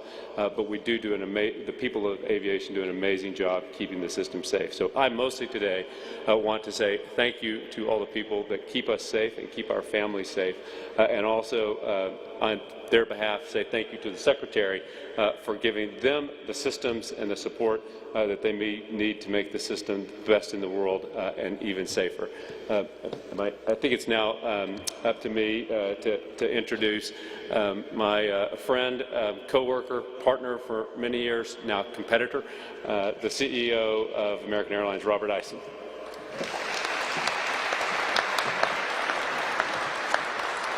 Thanks, Scott. It's an honor to be here. And it's a truly historic day. And I'd like to, as well, start with recognizing the families of 5342. We mourn with you, and we're going to be with you now and for the long run. We've established the Office of Continued Care and Outreach to support you, and you have my commitment that we will be with you over the long run. This accident should never have happened.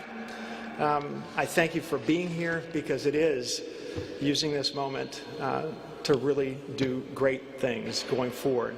I've been in the airline business a long time, and that entire time I've known that the U.S. air traffic control system was operating on antiquated technology.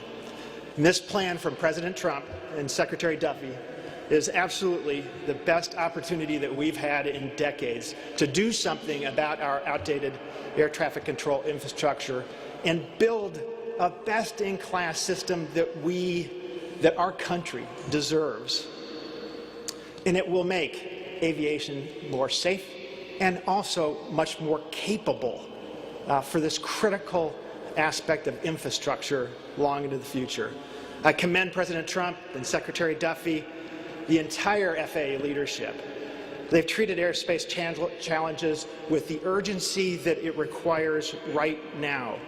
We're taking quick and decisive action, and that's not just with this plan, but it's also in the wake of 5342 to address helicopter traffic in DCA and throughout the country as well.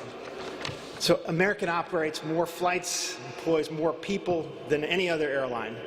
In our network, our customers, our team members, and all of us in this industry, we need a more robust and modern air traffic control system to get people where they want to go safely and on time. This plan will result in a better, safe, more efficient system for everyone involved. Travelers, the airlines, workers, the FAA, everyone. And that's why the entire airline industry, travel industries, all of our partners have coalesced and to get behind this effort. We stand ready to work with the President, Secretary Duffy, the FAA, our allies on Capitol Hill to get this plan, to get this program across the finish line. So thank you very much. Thanks, Scott. And Ed, I'll hand it off to you.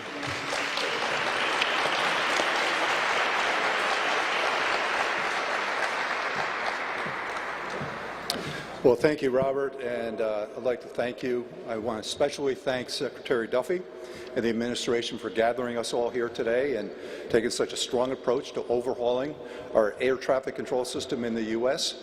This has been a long time in coming, decades, in fact. I'd also like to pay my thanks to the families for being here. It means a lot to us that you are joining us on this endeavor.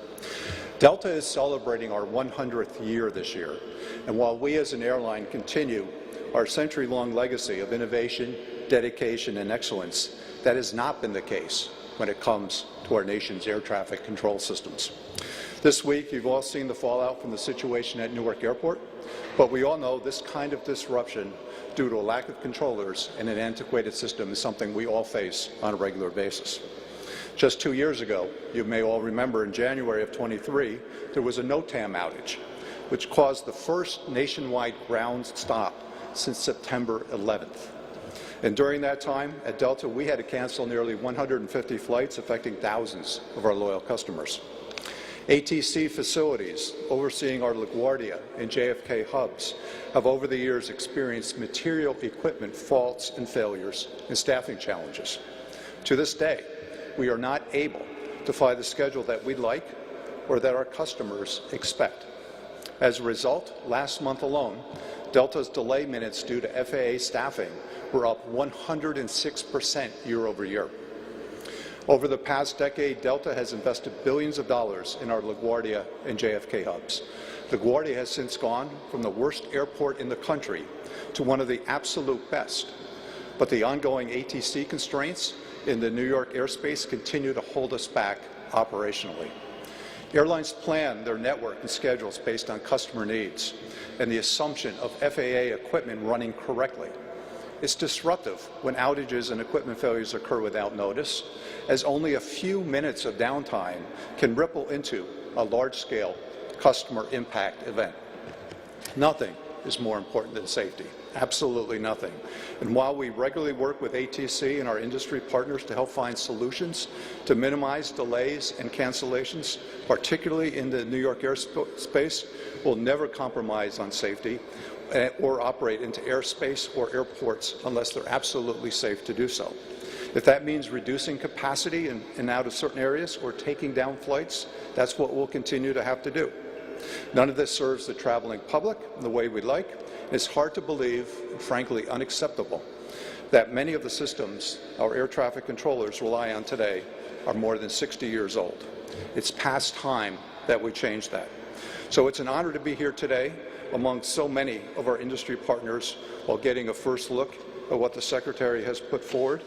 Fixing our antiquated air traffic control systems while working to get more controllers into the pipeline is a unique and once-in-a-lifetime opportunity for the aviation industry, for Congress, and this administration to come together and take our country's national airspace to new heights through investment and innovation. And I'm proud to be a part of it. Thank you. And with that, I'd like to introduce Joanna Garrity, the CEO of JetBlue.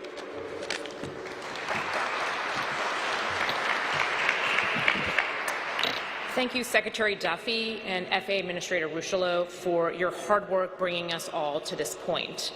I also want to recognize the families. Thank you for being here. It should not take a tragedy to solve this problem.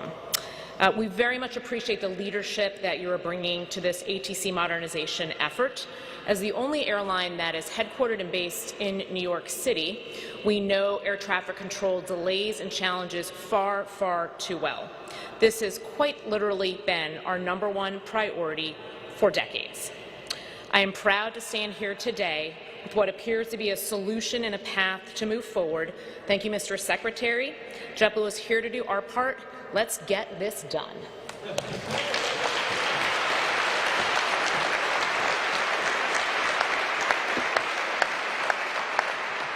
Hey, good afternoon, everybody. I'm Bob Jordan with Southwest Airlines, and I also want to say a huge thanks to the families. I know it takes courage to be here, and we're going to get this done for you. I commit to that. But you've heard from a lot of folks, so I will be brief. And as you can tell by the unprecedented groundswell of support here, there is widespread agreement that we have a problem, that we have a need, and that we need to find a solution. I just want to say a huge thank you to everybody that's here today.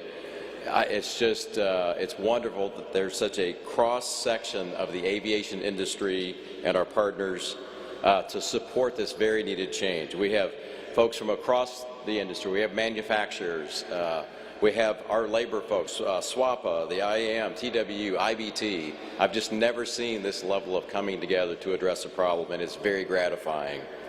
For the airlines, I can assure you that we compete very vigorously, but we do not compete on safety.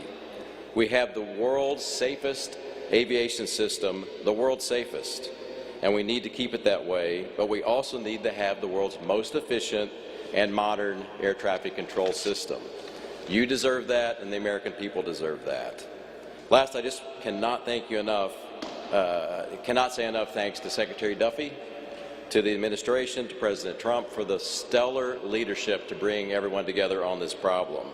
This challenge is decades old, as you can tell by the equipment in front of us, but I'm absolutely confident that we can get this done and that we are finally going to address the real problem.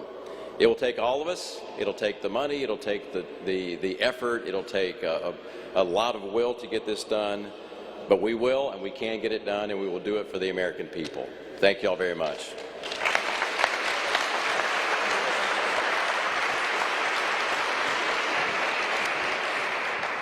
Thank you all for being here and your commitment to helping us get this across the finish line. Again, it's going to be all of us working together. I would now like to introduce our Modern Skies Coalition. This is the aviation, and you guys all want to come on up now, you can. This is the aviation industry. This is unions. This is a wide berth of people who have an interest in aviation, and they believe that this effort today, this movement today is going to deliver on behalf of the American people. And so, do we? Senator Cruz. Oh, there's Senator Cruz. Well, I guess I was like, why isn't anyone coming out? All right. So Senator Cruz, by the way, he had a vote, he had a job to do, but I'm grateful he has offered such fantastic leadership in the Senate. And again, it's bipartisan. He and Senator Cantwell worked together to think through these problems and how we can fund it. And I'm so honored that after votes he made time to come here. Let's give a great welcome to one of Texas, the Texas probably finest, Senator Ted Cruz.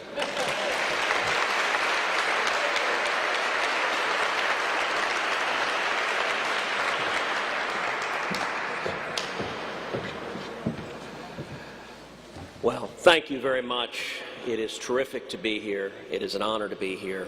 I want to start by acknowledging the family members of the victims of American Airlines Flight 5342 who are here today. I want to thank you for your continued advocacy, for turning pain and anguish into making a lasting difference, into fighting to save the lives of somebody else's family.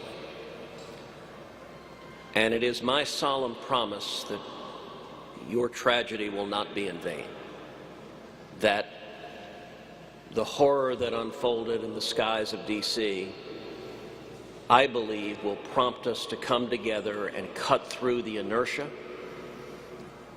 and finally improve airspace safety so we can fully protect the flying public. I want to thank Secretary Duffy for the terrific job he's doing.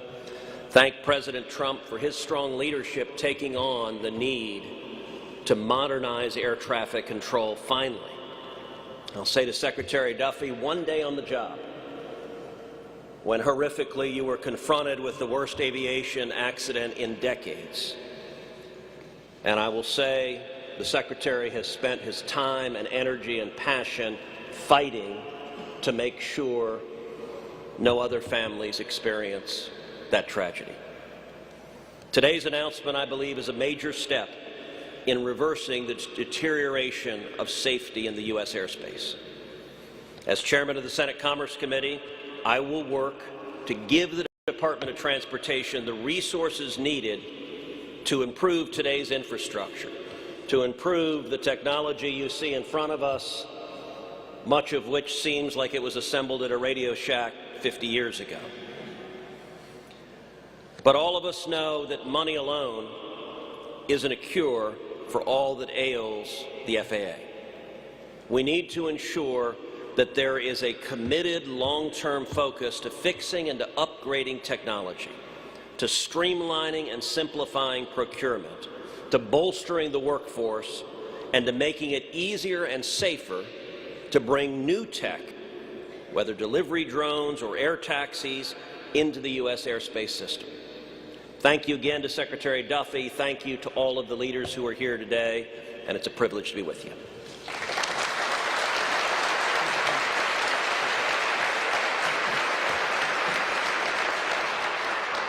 Did he say he's going to commit to find the money to make this happen? Just to make sure I got that.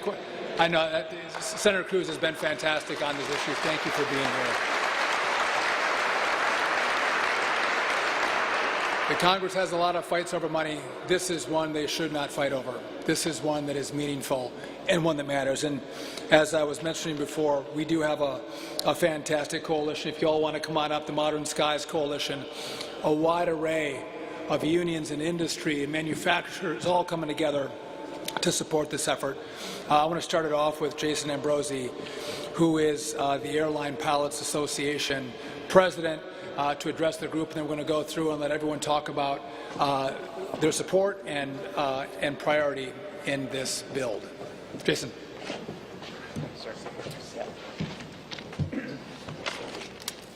Good afternoon. My name is Captain Jason Ambrosi. I am the president of the Airline Pilots Association International, representing nearly 80,000 pilots in the United States and Canada. ALPA is the largest non-governmental aviation safety organization and largest pilots union in the world. I'd also like to acknowledge the families and thank you for being here. ALPA lost two brothers in that tragedy in DCA, Captain Campos and First Officer Lilly, and our hearts are with you. Thank you, Secretary Duffy, for your leadership in taking decisive action to modernize our air traffic control system and improving the safety of our skies. I applaud this administration's commitment to upgrading these critical systems to ensure that America remains the world leader in aviation safety. With the tragedy of Flight 5342 just a few miles from here, and with every close call, it is clear that our aging system needs to be modernized. We need investments, not just to maintain the system and keep it working, but to strengthen safety and operational security for years to come. Pilots and air traffic controllers work together for the safety of every flight, and for far too long, our colleagues at NATCA in the control towers and in the terminal approach control facilities and in the air route traffic control centers have faced a concerning underinvestment in the infrastructure and systems they rely on. As the primary users of our shared national airspace system, operating more than 40,000 flights per day, carrying 3 million passengers and millions of pounds of cargo, we applaud this plan and the administration's FAA budget request, which funds the FAA technology and facilities account higher than ever before. After decades of federal budgets failing to keep pace with inflation, the system requires both robust budget requests and immediate infusion of emergency resources. We commend Chair Gray's critical first step in advancing $12.5 billion last week in funding for this long overdue initiative. The staffing and technology challenges facing our system did not appear overnight and will require strong bipartisan leadership and accountability to maximize these investments, which is why I'm pleased Senators Cruz, Moran, Chair Graves, and Ranking Member Larson were here with us today. This endeavor is going to take commitment from all of us. As dedicated aviation safety professionals who depend on these systems, we appreciate Secretary Duffy making our nation's air traffic control system a priority. We look forward to lending our unique operational expertise as we work with the administration and a bipartisan Congress to bring this vision to fruition. Thank you again, Secretary Duffy, for your leadership in modernizing our air traffic control system and prioritizing aviation safety. Thank you.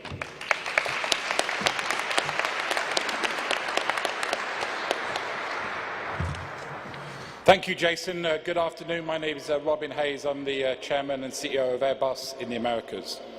I'd like to start by paying tribute to the families of those lost on Flight 5342. Your loss is an inspiration for all of us to get this done. I'd like to offer our congratulations to the President, the Secretary, the Administrator, and more importantly, all of those at DOT and FAA on this announcement. This is a historic opportunity to fix decades of neglect and underinvestment in our air traffic control system, create a more modern, safer and efficient system. Here at Airbus, our commitment to aviation safety is critical, and we are very happy to support and get behind this initiative. We've seen the significant investment manufacturers and airlines have made in aviation, investing hundreds of billions of dollars over the last decades, and it is now great to see ATC getting the same investment and upgrade. It will be a safer system for people who fly it, it will mean less delays, and it will allow our airlines to operate more efficiently. It will also allow the FAA to address the needs of the airspace as it gets more complicated. And lastly, I just want to finish by thanking everyone who works in our industry, who makes this system work every day, especially the air traffic controllers who have worked for many, many years and suffered from this lack of investment and lack of staffing. And I'm so incredibly grateful that we will be fixing this for them. Thank you.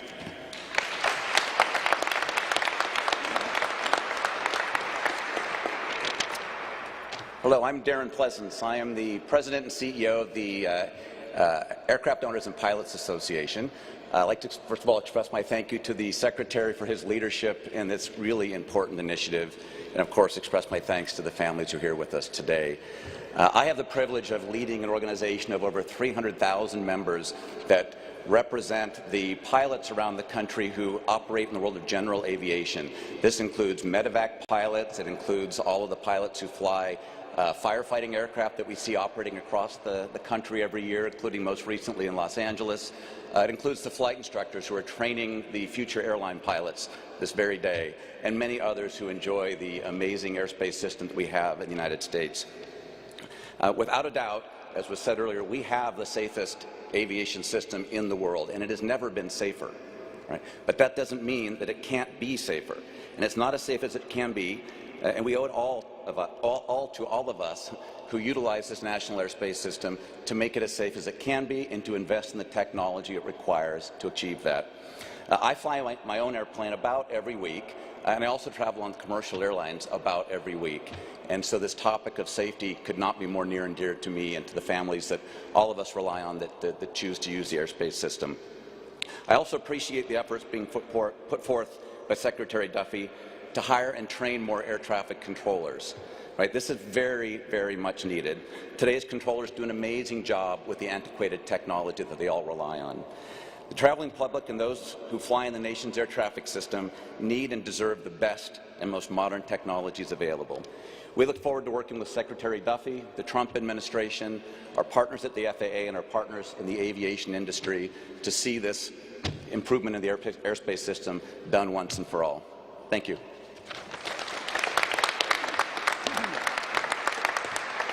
Thank you. I'm Todd Hopley with the American Association of Airport Executives.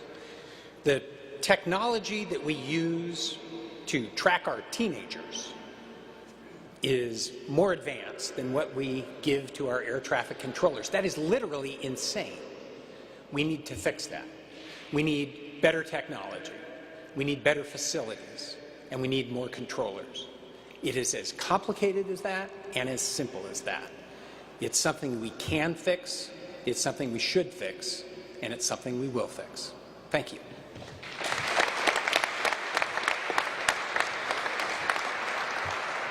Good afternoon. I'm James Viola. I'm the President and CEO of the General Aviation Manufacturers Association, and I want to thank the families also for driving this needed innovation with this equipment. I represent the general aviation manufacturers of all aircraft, helicopter, electronics, the dashboard, the stuff that's available inside, and we know what technology is available, and it's been available for over 15 years. So having this opportunity, I'd like to thank the Secretary for being able to do this today, and glad to be on the team as we move forward because we also have to think about the future with the AAM vehicles, the eVTOLs. So right now we are delaying flights, we're blocking helicopters from airspace, but we want to get the airspace open for these new vehicles. So as we represent airplanes and helicopters, we need to make sure the new technology will allow what society needs, which is safe air transportability. So thank you very much.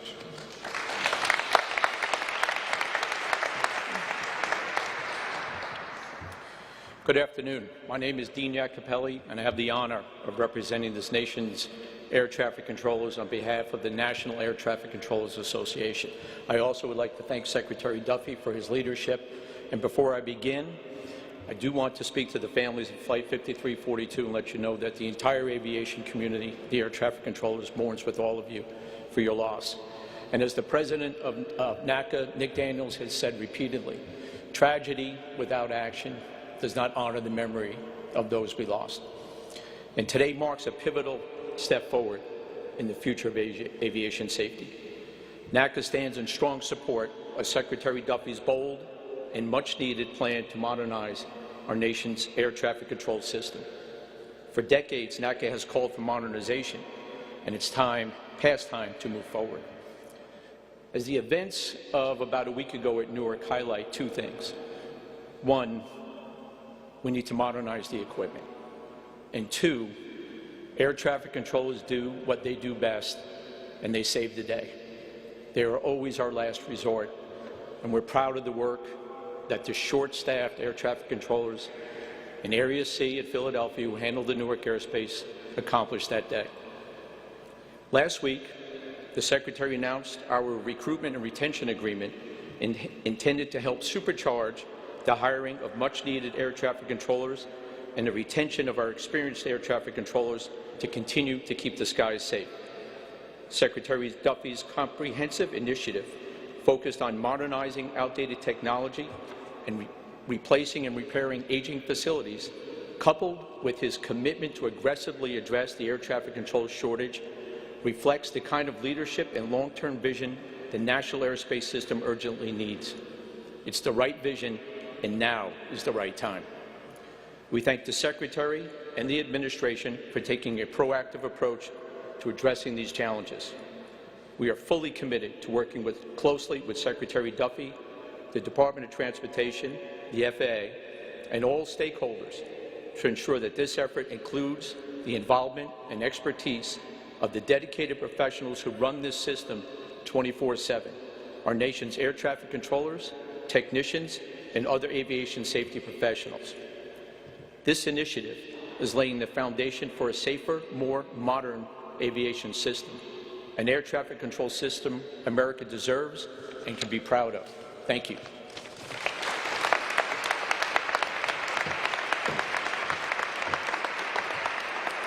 Good afternoon. I'm Ed Bolin, President and CEO of the National Business Aviation Association. And like so many others, I want to begin today by extending our condolences to the families who are here with us today, and to underscore that we intend to honor that legacy with action and American ingenuity and innovation. Today you see before you the entirety of the aviation community. And I don't think this community has ever been as united or focused or determined, at least since the creation of the Airport and Airways Trust Fund in 1970. What we have being presented today is a plan that is unique in its scope, its specificity, and its accountability. We know from what has been discussed that this will be a significant investment in people, facilities, and equipment. We're going to have not just the best air traffic controllers, but we're going to have a sufficient number to be able to foster a new era in aviation, one that fosters and enhances safety, efficiency. It's going to be large. It may be complex. It will have the ability to respond to the dynamics that are inherent in these types of systems. We're going to enhance our bandwidth, our connectivity. We're going to enhance situational awareness. We're going to build on a foundation, and we're going to lead in a distinctly American way. The U.S. has been the leader in all aspects of aviation since the Wright brothers flew at Kitty Hawk. Today, we commit ourselves to continuing to be the largest, the safest, and the best air transportation system in the world. Thank you.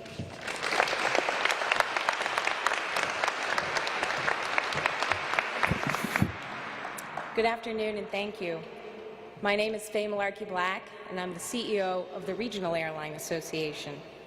And I want to thank you, Secretary Duffy and Acting Administrator Rochelot, for your strong leadership in highlighting the current ATC system's failings and proposing these meaningful, transformative investments to address its unacceptable level of risk.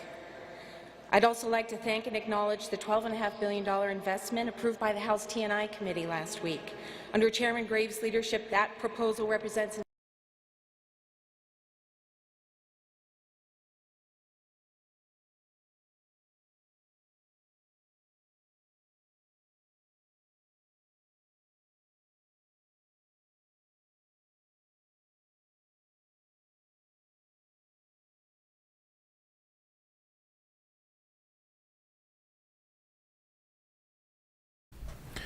You're watching Live Impact News on WCNC Plus. I'm Nick Sturtevant. There was a press conference regarding air traffic control infrastructure plan that the Transportation Secretary announced putting into place. That shot froze, so we'll try to get back to you. But we want to remind you again, we are weather alert today.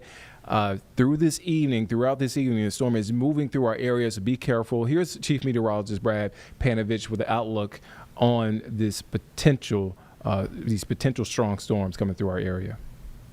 Hey everybody, Chief Meteorologist Brad Panovich here. We're tracking the risk for some big storms developing late this afternoon, but primarily into the evening and tonight. We're talking probably dinner time and after, but a unique setup in the atmosphere with this go-around means we do have the potential from some pretty large hail. Typically, we don't see big hail in the Western Carolinas, but this is going to be a setup for some big hail. So let's break down the surface features first. I'm going to stop the map here. And a couple things to note. We still have this upper low and surface low back here. This warm front is key. This is going to be slowly moving north throughout the afternoon, and we've got a cold front coming in. So expect storms to develop in this area first, and even on the ridge tops of the mountains, and then start to push towards the east and southeast. It's a little bit of a west-northwest flow here as the steering currents are going to move in this general direction. Let me turn off the satellite data. We'll turn off the radar data, and I'm going to throw up the severe weather outlook for today. We'll pop it up there real quickly. And you'll see, as we look at the severe weather data, you could see that we've got this potential for some strong storms to develop in and, well, I got the X-ray data. Let me turn that off real quick too as well. We'll turn that off so that you don't see that. So you see our medium risk and our low risk, the orange area, the medium risk. This is where I expect the large hail to form today. Just to give you an idea, we'll look at the tornado probabilities, which are pretty low, obviously. This is not a big tornado setup, but it's not a zero tornado setup. We'll look at the wind probabilities. You can see that 15% chance, but let's look at the hail probabilities. You see the 15% chance of hail here, and there's a small area highlighted right here. You see this area I'm focusing on?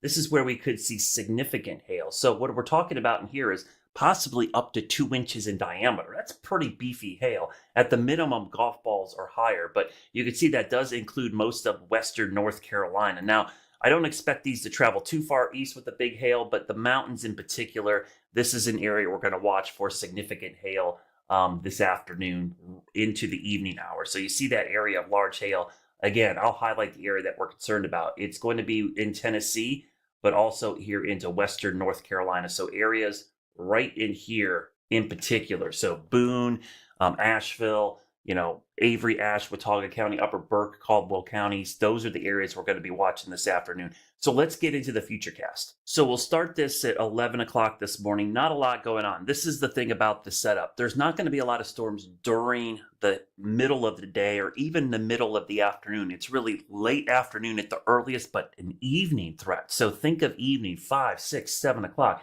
So we'll go to 3 o'clock in the afternoon. Typically by 3 o'clock in the afternoon in any normal severe weather setup, we'd have storms starting to flare up. They are, but not over our area yet. It's back here in western Tennessee and parts of Kentucky. These will start to build east, but we're also likely, watch the guidance. We're going to see the model kind of depict some storms trying to form on the eastern facing ridges of the mountain. So let's go one more hour. See that? 4 o'clock. All of a sudden we see some storms kind of initiate. So that 4 or 5 o'clock, we'll likely see some storms begin to bubble up somewhere on the eastern facing slope. So go to 5 o'clock. You see how they're starting to expand, and notice more developing back here. So in the mountains in particular, I'm talking areas, mountains, foothills, 4 or 5 o'clock is probably when we're going to start to see some of these storms develop. They will start to expand east. This is 6 o'clock, and really 7, 8 o'clock for the Piedmont, and that means the Charlotte area, Greensboro.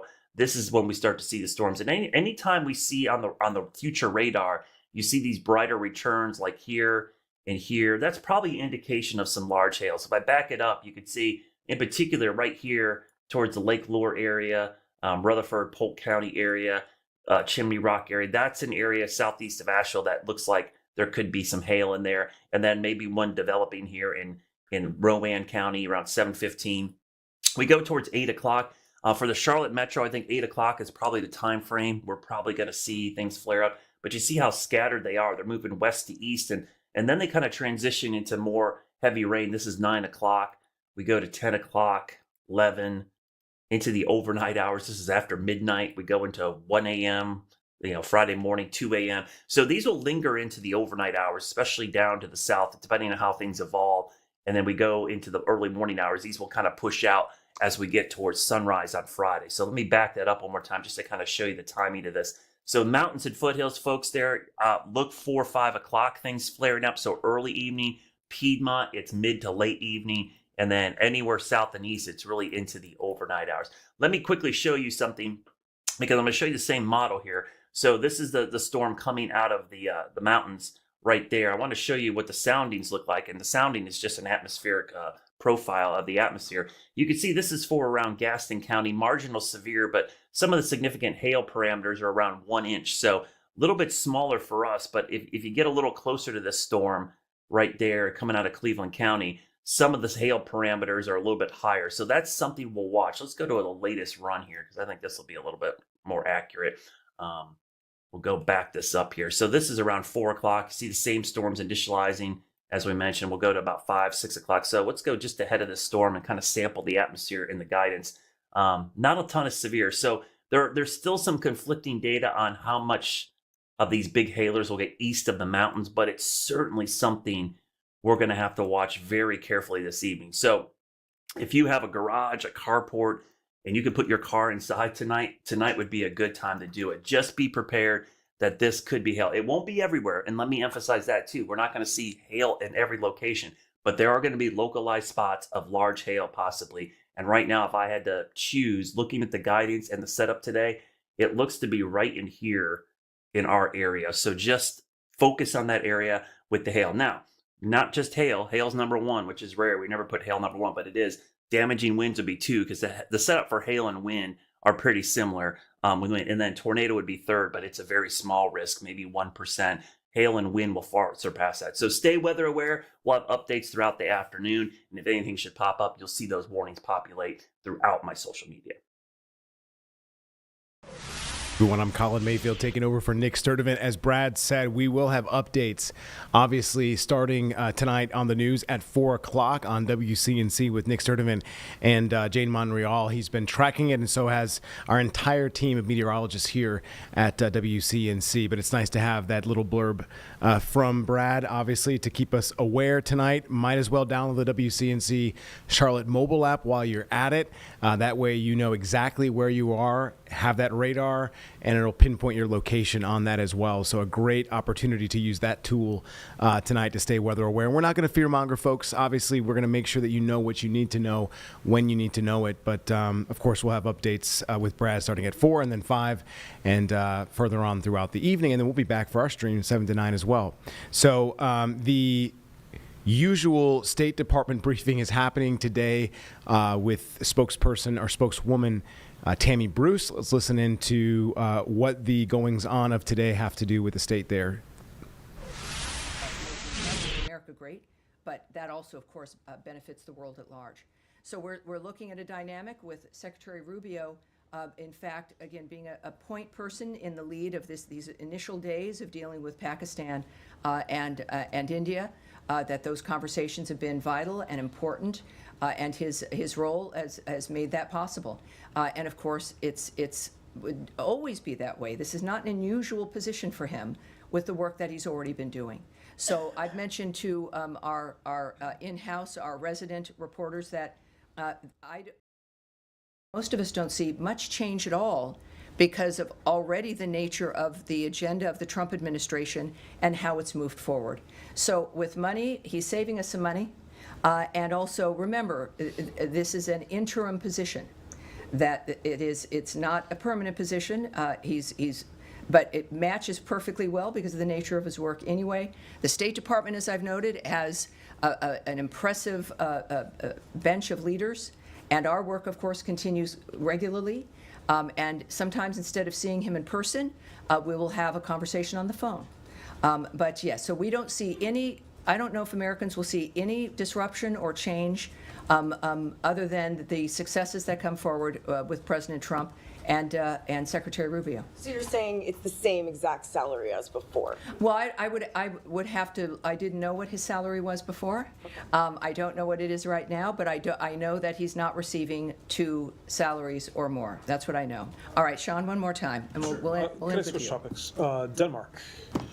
Denmark announced yesterday that it was going to summon the U.S. ambassador over reports of the U.S. stepping up intelligence gathering, espionage, as they put it, in Greenland. Do you have anything to say about the summons, or more broadly about the issue of Greenland? This again, you've got to get another pencil out because it's going to wear it down. We do not comment on intelligence matters. How about the summons with the message to Denmark? We're not going to comment on intelligence matters or issues surrounding what the accusations are here. We're not going to do it. All right, you guys. Thank you very much. And for those of you who are moms, happy Mother's Day coming up. Thank you all very much. And next week, because I will be traveling with the Secretary, I know I've said this before, but this time it's undeniable, will be Mr. Tommy Pigott on Tuesday and Thursday, my principal deputy. So I was going to say be gentle, but don't be gentle.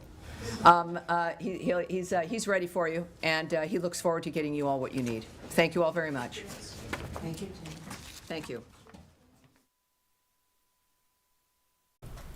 All right, everyone, that State Department briefing obviously wrapping up. We do have an incoming press conference happening in real time that we will get to once it starts. The Diocese of Charlotte going to be speaking, of course, as this is just a momentous day. We have a Pope from America, by the way. I know many people probably tuning in here on WCNC Plus have already seen this news, but an exciting day not only for the Catholic faith, but for America as a whole. A historic moment. It's never been a Pope from America. This guy hails from the south side of Chicago, which is pretty cool. A lot of folks are already talking about, is he a Cubs or a Sox fan? And I guess my money would be the fact that he's a Sox fan, but probably not the biggest priority on his mantle right now. But what a day, what a scene that we saw in Rome, inside Vatican City, and then outside of the Sistine Chapel, seeing the smoke billowing from the Sistine Chapel. I don't think anybody realized or expected this to happen so quickly, but I think that's a positive thing that we now have a new Pope, and had some very interesting statements read.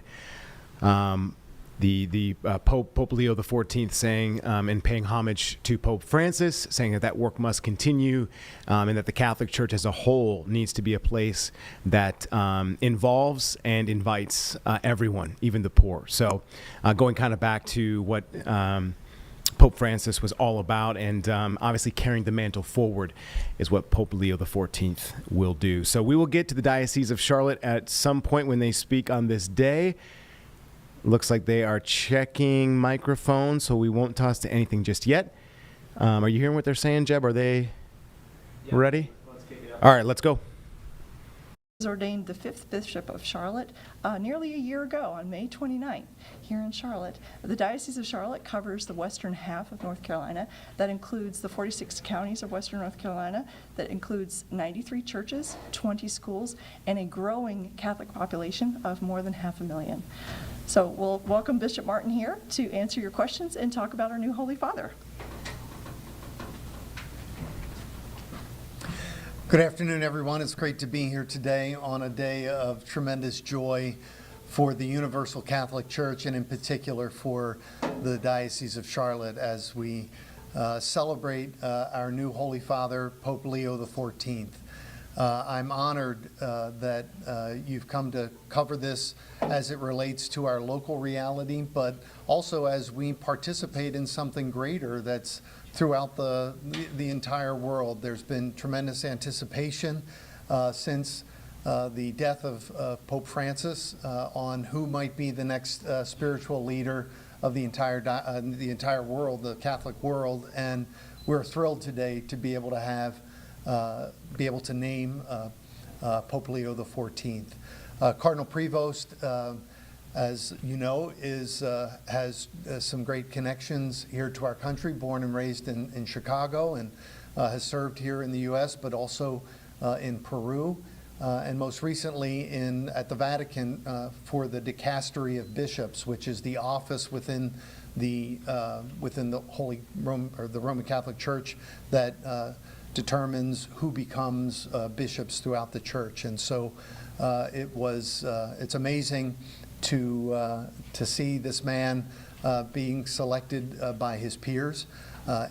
Interestingly, I had a meeting with him, a personal meeting with him on April 1st. I was in Rome for some other meetings, and one of which was to meet with him about a couple of issues here locally. And we were together for just under an hour, and just he and I. It was not my first time meeting him, but it was certainly my first time sitting down with him one-on-one, and we had a couple of things to talk about, but then also had some time to just communicate informally and learn a little bit more about each other. And I was very taken by his friendly nature, but also about his awareness of the dynamics, not just of the church in the United States, but more importantly about the church around the world. And so I'm certainly thrilled that our church has selected this man, whom I believe will be a wonderful 267th successor of Christ in the chair of St. Peter. And I pledge on behalf of all of the Catholics of the Diocese of Charlotte our support, our prayers, and our best wishes to Pope Leo XIV. I'm happy to take any questions that you might have. So I'm very interested. You got to meet them. Sometimes sitting down informally, just chatting with someone tells you a lot about who they are. Sure. What did you pick up about who this person that we now call Pope is? You know, I would say that the thing that struck me the most was just his calm demeanor. Very, very relaxed. That was some of my experience of him. I was at some meetings back in September that he was leading, but it was in a much larger gathering, and again, he was talking about big issues and important things, and still just had a certain calm about him. But that was more appropriate, I think, in that one-on-one meeting, and his interest in me and his interest in what was happening here in Charlotte, in particular the things that we were talking about. I just had this sense of someone who cared very deeply about what was important to me, more so than maybe what was important to him. Can you describe that meeting so I can make sure and describe that right? When it was and what type of meeting it was? Right. There were just some administrative issues that I had to speak with him about. It took place on April 1st, and it was a very warm and collegial. You know, we worked out a few things that needed to be addressed, and it was great. It was a really good time. Bishop, are you surprised that someone from the United States was selected, and in the path of Pope Francis and his bent towards social justice? Do you see all of that continuing, and are you surprised? I'm very surprised. I never would have dreamt that we would see a pope born in the United States in my lifetime. I thought eventually it would happen, but I have to admit, sitting there watching him walk out onto the loggia, I was very shocked. So I don't mind admitting that at all. But at the same time, knowing that he was someone who had been considered, I thought, yeah, at least in my dealings with him, I felt like he certainly had the qualifications for it and has had experiences in diverse parts of the world that allow him to bring to this position, I think, a unique blessing that we're going to see very quickly. Related to your questions around Pope Francis, each pope, each Holy Father is their own person. And there's not a sense that they're committing themselves to carrying out, this particular agenda or not. There's only one agenda, and that's the life and mission of Jesus Christ in the church. And so it's not really about, what Pope Francis did. It's more about what the Holy Spirit's calling the church to in this moment. That said, I think the fact that he took the name Leo XIV, in the last Leo was Leo XIII, who was the Holy Father at the end of the 19th and beginning of the 20th century, and one of the greatest encyclicals, which is a papal document of tremendous weight in the church, that was written by Pope Leo XIII, was called Rerum Novarum, which was very much dedicated to the working person in the world, and how working people have not only rights, but also can see God at work in their work, elevating the work that we all do every day, not to just something that we do for a paycheck, but something that enhances the dignity of every human person. And so I find that particularly interesting, but I'm not here to say that means that that's what he's going to do. But clearly, that's how Pope Leo XIII is known, and so I think Pope Leo XIV is maybe giving a nod to that dynamic. Bishop Markey, yes. You mentioned the fact that he was born here in the United States, but also has connections to Peru and Latin America. Can you speak a little bit? It's unique. He's not only born in America, but he's bridging both North and South America. Can you speak a little bit about what that connection will mean to the church in both of the Americas? Sure. I think that's the wisdom of God at work through the cardinals who elected him, to bring someone to this very important position who has had experiences in some very diverse parts of the world. When you look at the reality in Peru, when you look at the reality in the United States, when you look at the reality in Italy, those are all, and being in Italy these last few years, being in contact with bishops from all over the world. And so he's had a unique ear listening to the realities of the Church Universal. And I believe that will situate him very well in being able to address the issues that are universal. Everyone keeps saying it's a surprise that it's an American. Sure. What makes it a surprise? Why is it? I think it's a surprise because in the grander scheme of, you got to think about the life of the church over 2,000 years. We're a little bit of an afterthought when it comes to, at least the United States. Certainly there were indigenous peoples here forever, and as long as there have been in any other part of the world. And so, but at least our role as a country in the Church Universal has been less impacted, has impacted the church less, only because the amount of time in which our country has, been able to contribute to the universal church. And so, given its relative youth in that regard, I think that's what makes it a little bit different. I think the other thing is that there's always the challenge of wondering, the United States is a superpower, and what does that mean? And I think there are people that think that that a cardinal who becomes pope, goes into that with the particular optic of the country from which he's from.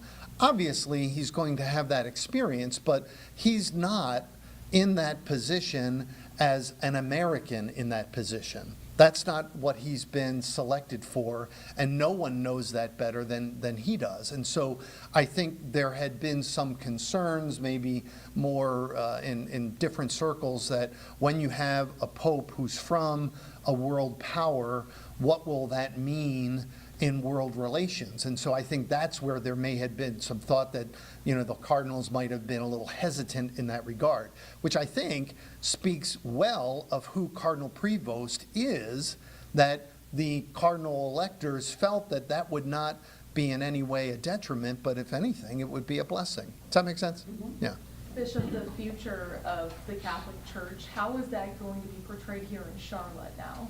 Yeah, I think that remains to be seen. And it doesn't remain to be seen just because we have a new pope.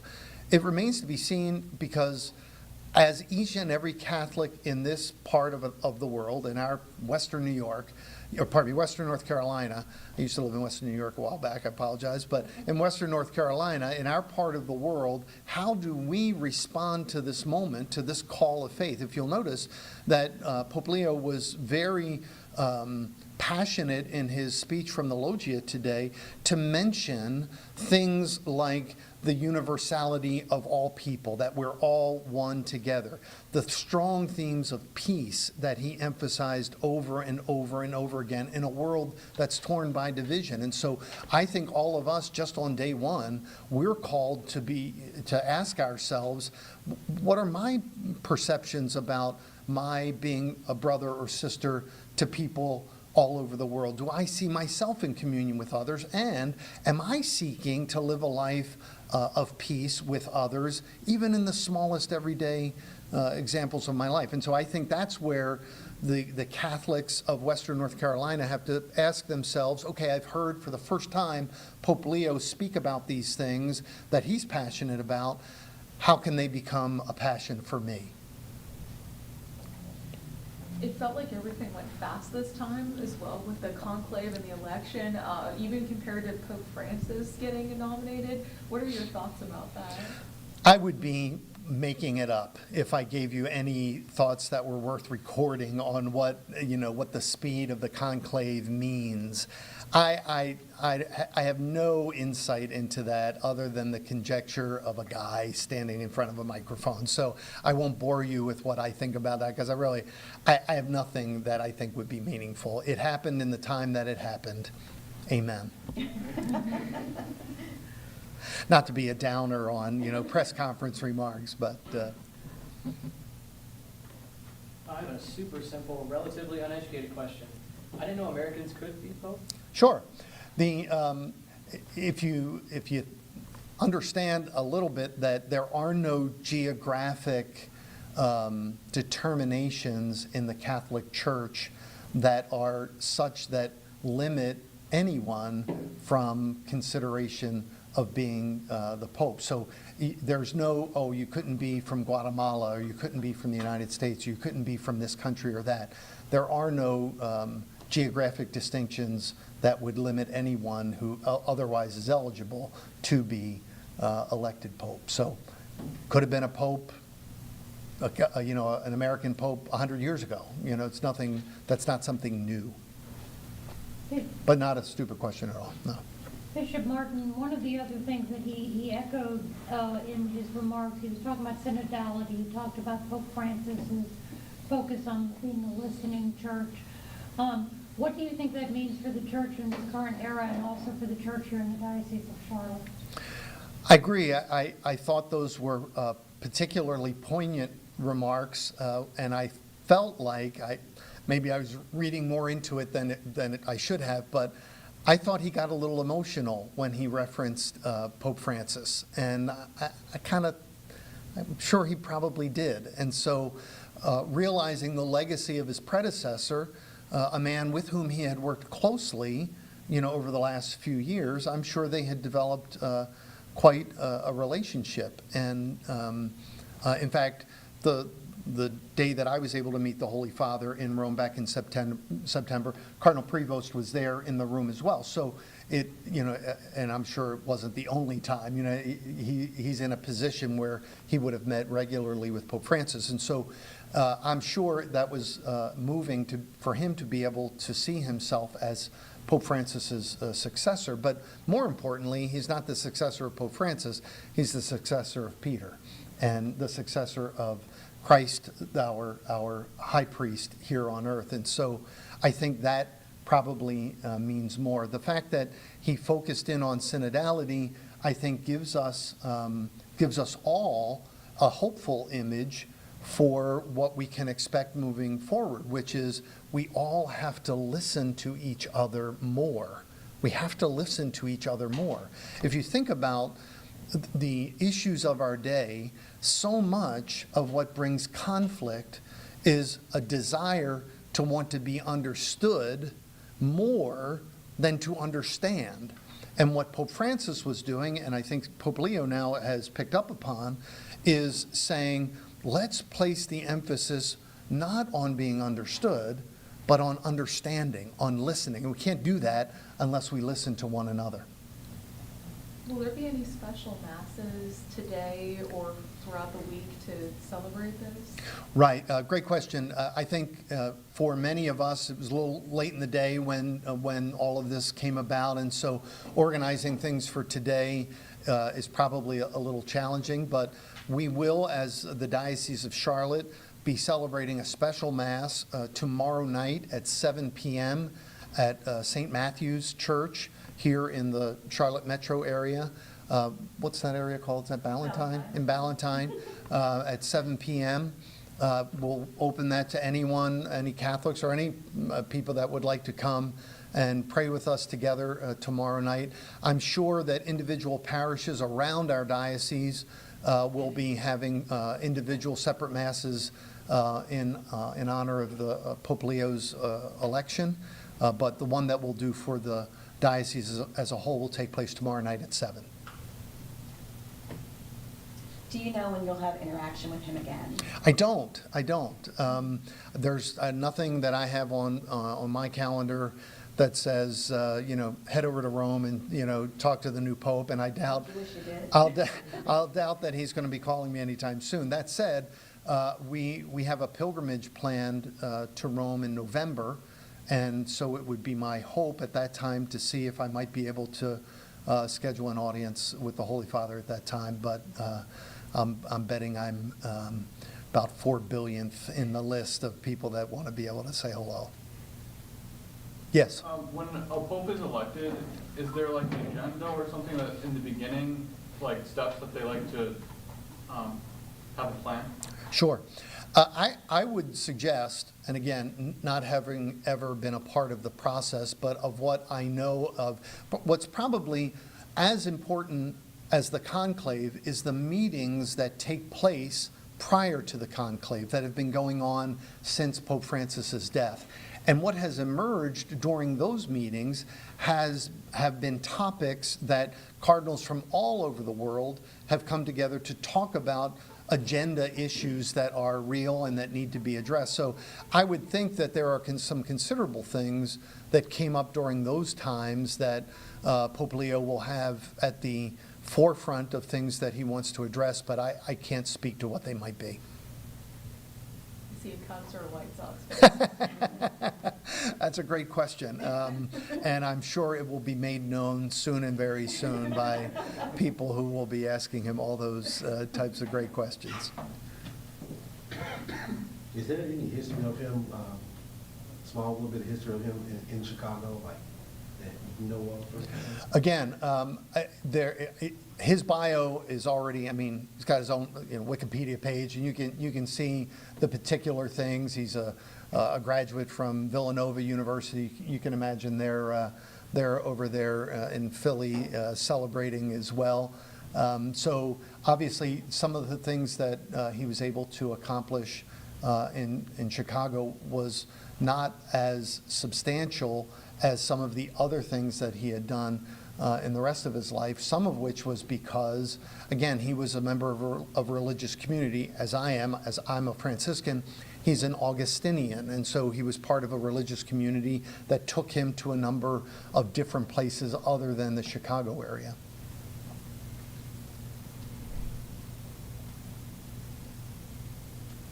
Anything else? I don't know if this is an appropriate era, but I want to speak to you in Spanish if you could. Yes. Well, tell them, we'll do that afterwards if that's okay. Great.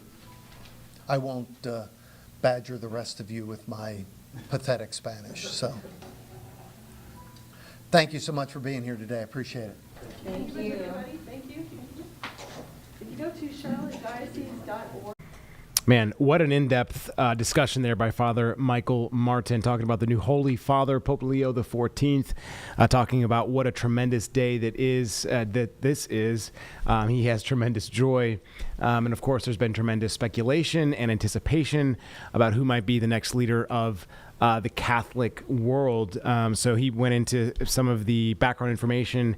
As we know, Cardinal Prevost, as he was born and raised in South Side Chicago, selected by his peers that we know as well. And it's interesting to hear about Father Michael Martin talking about a meeting with him on April 1st. They were together for under an hour. It wasn't the first time meeting one another, but you heard folks kind of talk about Pope Francis in this way, that he really struck them with his humbleness, with the way that he spoke, and some of the focus that he had. And it seems to beckon to recall Pope Francis in this type of meeting. So it's interesting to see that Martin loved his friendly nature, and of course his awareness of the dynamics of the church, both in the United States and really across the world. And I really think that's going to give him, or he said it's going to give him, a good perspective of what the Catholic faith needs going forward. So obviously each Holy Father is their own person, but the agenda is the life and the mission of Jesus Christ and the church. Interesting as well, right? Leo XIV was the Pope at the end of the 19th and the beginning of the 20th century. He wrote a document called Rerum Novarum. It's Latin. It was written by Pope Leo XIII, dedicated to the working folks around the world, saying that they can dedicate that work. Those are the ones that uphold and keep the standards across the globe, of course, and that have rights, but can also see God in their work. So many great things that we heard. And then you also heard Father Michael Martin talking about his responsibility under this new Pope and what he hopes to see as well. So again, we'll have more of that for you throughout the evening as this day continues to unfold. But it was great to hear his comments. So there is a press conference happening at the University of Texas right now down in Austin at the School of Civic Leadership. University of Texas is still in session, but they're nearing their end of the year and the end of the semester and close to commencement and graduation ceremonies. So let's go in to listen to this now. Restore classical and civic education to the heart of higher education.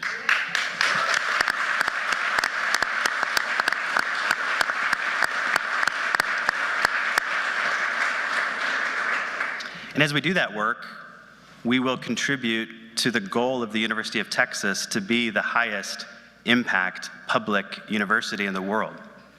Chairman Eltife and members of the Board of Regents in attendance today, thank you for your leadership. We're grateful for this opportunity, and we're grateful for your investment in the future of this state and of this country. Appreciate it.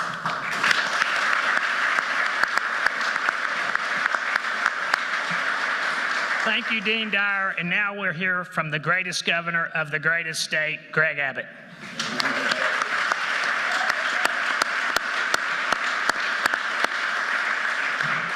Thank you, Chairman.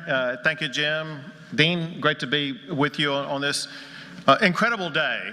And this is a day that people like the Lieutenant Governor and the Speaker and myself, we have talked about the concepts and precepts that you are putting into place today all the time.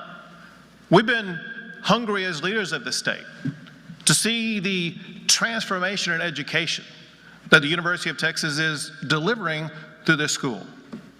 It is absolutely essential that we as a state, that University of Texas as a university, be able to lean in to do the reformation that Kevin Eltife was talking about with regard to classic education, classic civics, To say the least, there's been a dramatic departure from those principles and precepts of the past 1 or 2 decades. And it's been to the detriment of this university, our state, and our country. We need to get back on the pathway of ensuring that we're educating our students with the leading concepts that have led to the great country we are. You know, if you think about just this one thing, of all the different subjects taught here and at every university, there's really only one that matters the most.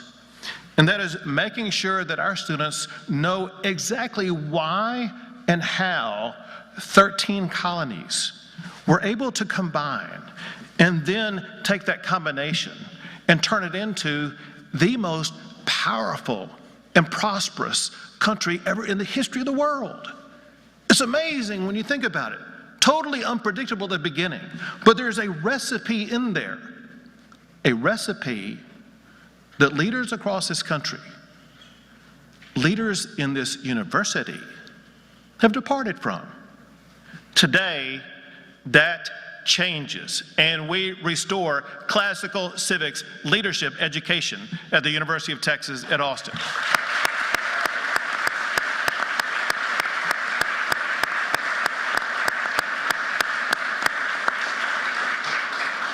It's far more than just like going back and reimagining winning the Revolutionary War. That's history. You learn from history. What matters is the battles that lie ahead.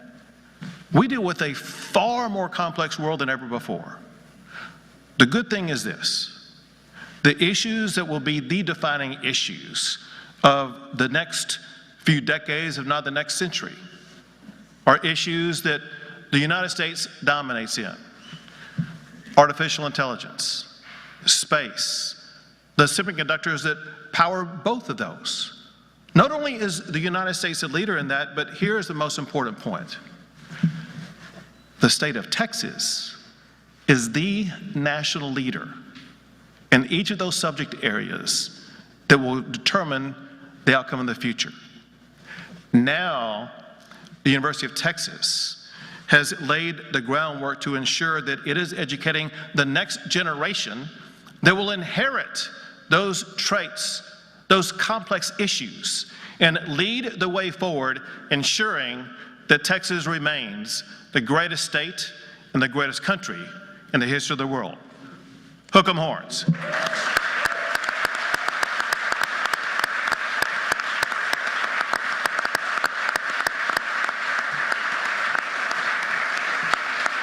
Now we will hear from our great Lieutenant Governor, and I want to echo what Dean Dyer said.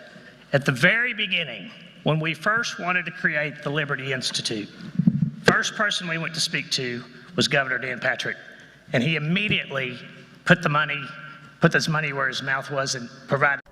Some interesting comments there by the governor of Texas in terms of civic ethics and the way that they're going to teach things in that regard at the University of Texas. Obviously, hearkening back to some of the comments and some of the discussion being made over what the president has been telling and asking for public institutions to do. So more discussions on that, I am sure. Obviously, we saw Harvard take a stand in a situation like that. In relation to something that they had a discrepancy with the president on. But let's go to, speaking of the president, an enormous trade agreement apparently announced earlier today. The details are still very limited, but the British Prime Minister Keir Starmer and President Donald Trump saying that they have a trade agreement between the UK and the United States, one of our trade partners. So hopefully this agreement will be a long-standing one. It seems like they weren't immediately announced those details, of course, but what we're seeing in the White House, the fact sheet that they've been throwing around states that there's a 10% tariff on UK imports that will remain in place, but cars from there will be taxed at a reduced rate. So let's go to this. The president speaking a little bit earlier on this announcement. And our Secretary, as you know, of Agriculture is here. Brooke, thank you very much for being here. Thank you, sir. You'll let the farmers know.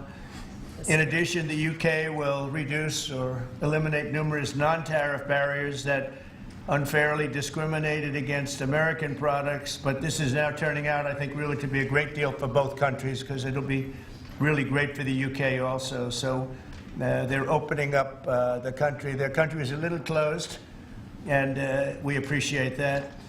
They'll also be fast-tracking American goods through their customs process, so our exports go to a very, very quick form of approval, and there won't be any red tape. Things are going to move very quickly both ways. The final details are being written up in the coming weeks. We'll have it all very conclusive, but the actual deal is a very conclusive one. We think just about everything's been approved. So good for both countries, and we'll also receive market access for American chemicals, machinery, and many other industrial products that weren't allowed, and they'll end up getting products that they'll be able to price, and if they like them better and we make great products, they'll be buying those products, but they were not available in the UK. Furthermore, in a historic step, the deal includes plans that will bring the United Kingdom into the economic security alignment with the United States. That's the first of its kind. So we have a big economic security blanket, and that's very important, and we feel very, very comfortable with that because it's been a great ally, truly one of our great allies. I mean, a lot of people say our greatest ally. I don't want to insult people by saying that, but I can say it's certainly one of our greatest, and right at the top, and they're the first one we're talking about. And by the way, we have many meetings planned today and tomorrow, and every country wants to be making deals. And we have a meeting, as you know, Scott will be going over to Switzerland on Saturday, and that'll be very, very interesting. Let's find out, but I think they want to make a deal very badly too. Both countries have agreed that the economic security is national security, and will be working together as allies to ensure that we have a strong industrial base, appropriate export controls, and protections for key technologies and industries like steel. Steel is a big factor. Both countries will become stronger with steel and things necessary for military. You know, we used to build ships and other things literally at a level that nobody's ever seen, and we haven't, we've eased up, and I would say that the UK certainly eased up, but now we're going to be uneasing both, and we work together. Once again, I want to thank Prime Minister Starmer. He's been terrific for his partnership in this matter, the special relationship and external bond. It's really an external and an internal bond between our two countries will soon be stronger than ever before, and we really do. We have a great relationship. I want to just say that the representatives of UK have been so professional, and it's been an honor doing business with all of them, and in particular the Prime Minister. And I'd like to introduce him now to say a few words. Mr. Prime Minister, please take it away. Thank you, Mr. President, Donald, and this is a really fantastic, historic day in which we can announce this deal between our two great countries, and I think it's a real tribute to the history that we have of working so closely together. Can I pay tribute, Donald, to your negotiating team as well, particularly yes. Howard and Jameson, who've done an incredible job, a very professional job, and my team as well. Two negotiating teams have worked at pace now for a number of weeks to bring in this deal today. Really important deal. This is going to boost trade between and across our countries. It's going to not only protect jobs but create jobs, opening market access. And as you say, Donald, the timing couldn't be more apt, because not only was it 80 years ago today that victory came for Europe after and at the end of the Second World War, but of course on that day the UK and the US stood together as the closest of allies. And Donald, I think even down to the hour, because you may or may not know that it was about this time of day, exactly 80 years ago, that Winston Churchill announced victory in Europe, and that led to great celebrations across Europe, across America, but particularly in the United Kingdom.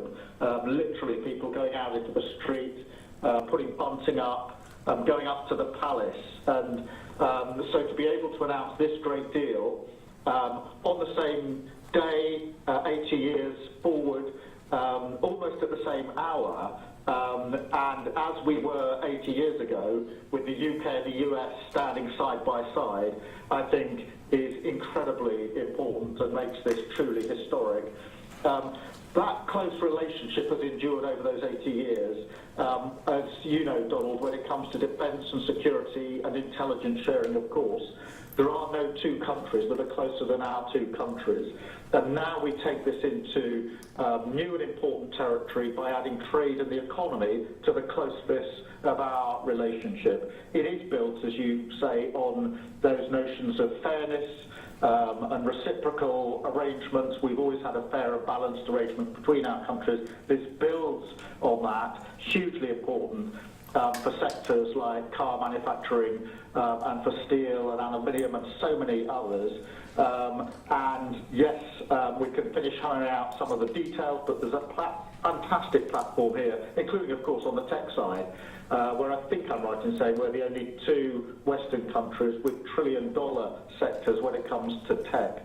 And in the end, it comes down to, as you say, Donald, economic security is national security. On national security, we've been absolutely the closest of allies for so many years, keeping the peace through that close alliance, that friendship. And now we add to that this deal on trade and the economy. And I want to thank you for your leadership on that, Donald, and for the way in which your team have negotiated this. And I'm so pleased that we've got this deal, we've finalised it, and we've built an incredible platform for the future. So thank you so much. Donald, I'm now going to go and do a press conference. I think you have your press in with you. But on the details, I think if you've got Howard, we can deal with that through one of my team. That's great. Well, Mr. Prime Minister, thank you very much. It's an honor. We're going to have a continued, maybe a better relationship than ever before. You know, I don't know if the media knows, but the U.S. and UK have been working for years to try and make a deal. And it never quite got there. Yeah. It did with this Prime Minister. So I want to just congratulate you. Well, with this President, this Prime Minister, we've managed to achieve what many people have tried to achieve for many years. That's right. And I'm really pleased, and it feels completely historic and on a special 80-year anniversary as well. So, Donald, thank you so much. It's really good to have got this deal over the line. Tribute to both teams, tribute to our countries, and tribute to your leadership. Thank you. Well, it really is a great thing. And you go do your press conference, and I'll see you soon. Maybe speak to you later. But thank you very much. An incredible thing. I can't tell you that for so many years, even as I sat, everybody talked and talked and talked about a deal with, it just seemed like a natural deal, but it was not done, but now it was done with us. So I feel very proud to have been a part of it. Keir, thank you very much. Thanks, Donald, and we'll speak again soon. Very good. So long. Bye.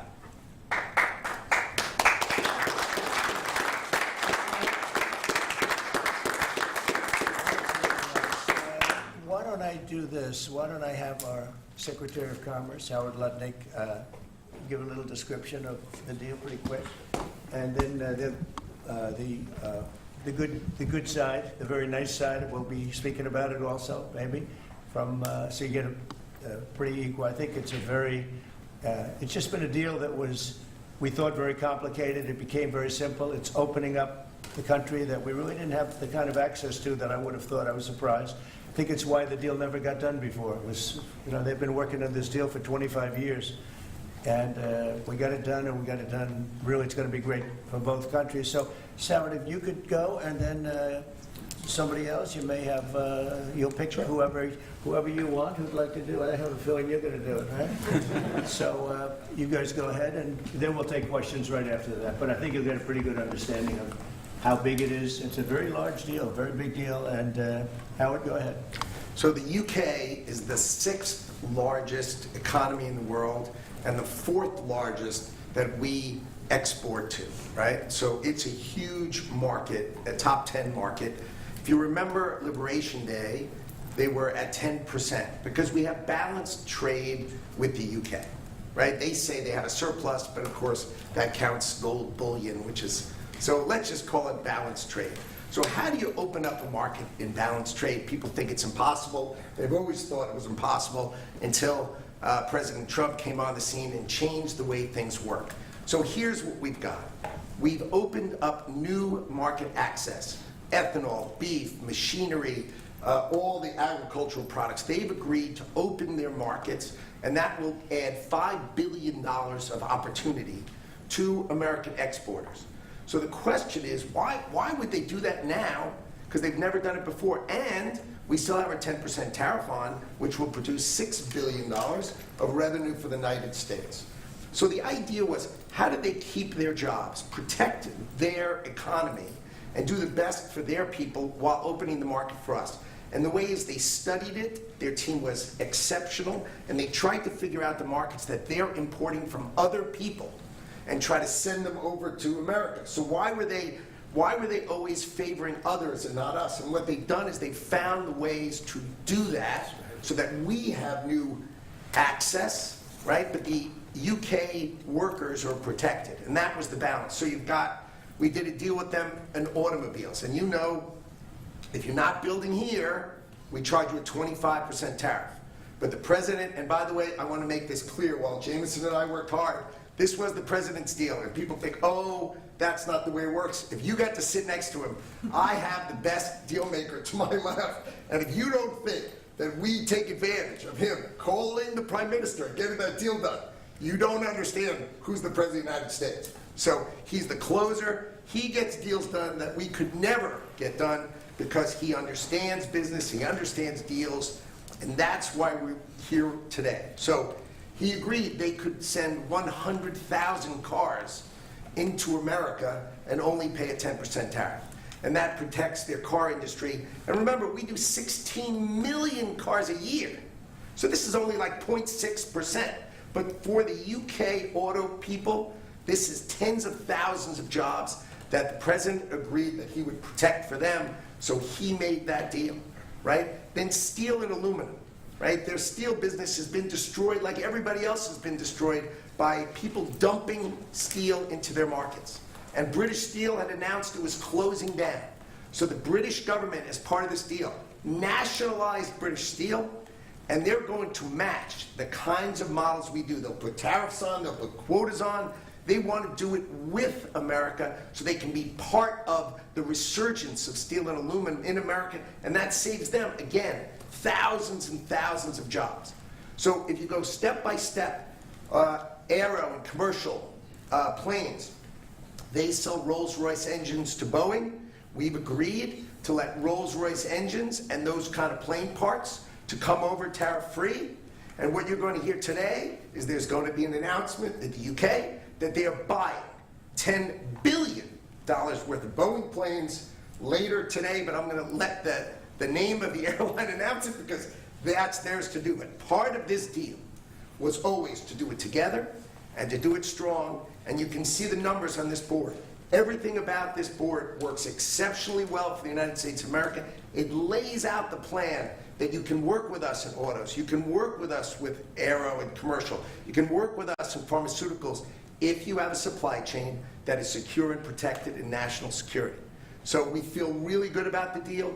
You've heard the Prime Minister, he feels really good about the deal, right? And we started at 10% and we ended at 10%, and the market for America is better, and this is a perfect example of why Donald Trump produced Liberation Day.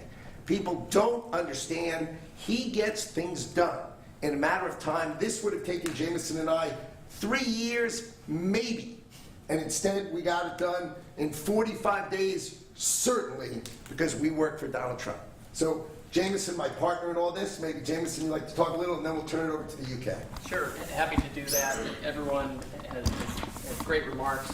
I just have to echo the President and the Prime Minister when we talk about VE Day. This is something we've been waiting for decades, and there's no more appropriate day to do this. And when we step back and we look back a few weeks from now or months from now or years from now, we're going to look back at this day and better appreciate the significance, I think. And I'll just say as well, in terms of negotiating, I mean, the UK negotiators, you know, we've got one right here. did an incredible job, right? This is why you win wars, right? When you act like this. And the ambassador, he knows more about trade than a lot of us here based on his background. And I would say on this deal, Mr. President, what we've shown is that it is time to change the way we do trade. People said we couldn't do a global tariff. We did a global tariff. They said no one would want to deal with us. People want to deal. They said no one give offers. You saw that stack of offers I showed you yesterday. All of those countries said we wouldn't get deals, and here we are with the deal. With the 6th largest economy, we've agreed to have fair and reciprocal trade, and we've done it in record time. Thank you very much, sir. Great job. Thank you, sir. Mr. Ambassador, please. Well, Mr. President, thank you very much indeed in hosting us this morning. And thank you very much indeed also for that very typical 11th hour intervention by you with your phone call to the President, demanding even more out of this deal than any of us expected. So thank you for that. The Prime Minister was delighted, obviously, to take that call later tonight. But you took it to another level, and I think the point I would make is twofold. One is that if we're going to rebalance and rebuild international trade in a way that serves all our interests, then we're better doing that together than separately and apart, and that's what we're on a mission to do. But secondly, you've done what you said you would do. You said to the Prime Minister when he came and we visited in the Oval that you would do a good trade deal with the United Kingdom, that you would do it at pace, and that we would be first. And you have delivered that. You know, you've been true to your word. So thank you very much indeed for that. For us, it's not the end. It's it's the end just of the beginning.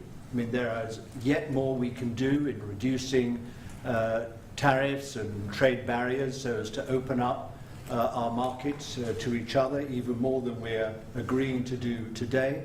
But it also provides us with the platform, the springboard, to do what I think will be even more valuable for both our countries in the future, and that's creating a technology partnership between the United States and the United Kingdom so that we can harness science and technology in order to create future industries and future jobs, and to do that together in the way we work so closely already in the national security and defence area. We can just take that to yet further areas of science, enterprise and endeavour. So we're looking forward to doing that in the coming months. You've launched us extremely well today. It just, in my view, as the Prime Minister has said, just shows what two countries who trust each other, who are confident in each other and are familiar with each other can do, not just for ourselves, but for the rest of the world who need to benefit from a bigger and better international trading system. Thank you very much. That was beautifully stated. What a beautiful accent, too. I'd like to have that accent. Thank you. My mother would be proud. Thank you very much. Any questions? James Matthews from Sky News. Yes. Can I ask, why Britain and why now? And you've described this deal as a full and comprehensive deal, and yet we've just heard from Mr. Mandelson, it's the end of the beginning. Clearly, there's much more work still to do. With respect, are you overstating the reach and significance of this deal because you're a president who needs a result at a difficult time? I think that it's a great deal for both parties. It's for us. We're opened up. I didn't know how closed it was. Quite closed, the market, as you know, the UK, and it opens up a tremendous market for us, and it works out very well, and a lot of assets. You see the chart, and those are tremendous assets. But we've been trying, and when you say why us, meaning your country, we've been trying for years, and they've been trying for years to make a deal, including when I was in the, first term. It would always be people talking, but they weren't getting it done. But for 25 years before that, they were trying always to make a deal, a very significant deal. I actually, until I looked at the numbers, I didn't realize this is a very conclusive deal, but we think we can grow it even from that. But this is a maxed out deal, not like you said it. You said it really incorrectly. This is a maxed out deal that we're going to make bigger, and we make it bigger through growth. But we have tremendous assets involved. I was surprised to see how big your country is in trade, actually. You know, one of the biggest in technology and so many other things. It's agriculture. I really didn't know. It's depending on your definition, it's from 4 to 5 to 6. That's pretty big in the world. So I was very impressed by that. But we're going to take it to new levels. It's a very big deal right now, but I think it is going to grow just of its own volition. It's going to grow, and over time there'll be changes made, there'll be adjustments made because we're flexible. We'll see things that we can do even better. But it's very conclusive, and we think everyone's going to be happy, and the people of your country are going to be very impressed with the result. And they'll be able to buy from more people. They'll be able to price things differently. They'll be able to get some products that aren't available to them now that we make better than anybody in the world. And it's just something that it's a great thing that it came together. It's so nice because we have many countries want to make a deal, and many countries are very unhappy that we happen to choose this one, to be honest with you. But it's a long time, our oldest ally, or just about, because a couple of people claim that too, but let's put it right at the top. I think it's going to be something very special for UK and special for the United States. Mr. President. Thank you, Mr. President. Reagan Reese with the Daily Caller. How close are you to more deals, and when do you expect the next to be announced? Well, very close. We have numerous deals. I know Howard's going back. As soon as this is finished, your press conference, he's got numerous. And Scott, who's right over here, who's fantastic, by the way. You were great on television this morning. I watched you. That was very good. You gave them a little lesson in the world and economics. But Scott's going to be going to Switzerland, meeting with China. And, you know, they very much want to make a deal. We can all play games. Who made the first call? Who didn't make them? It doesn't matter. It only matters what happens in that room. But I will tell you that China very much wants to make a deal. We'll see how that works out.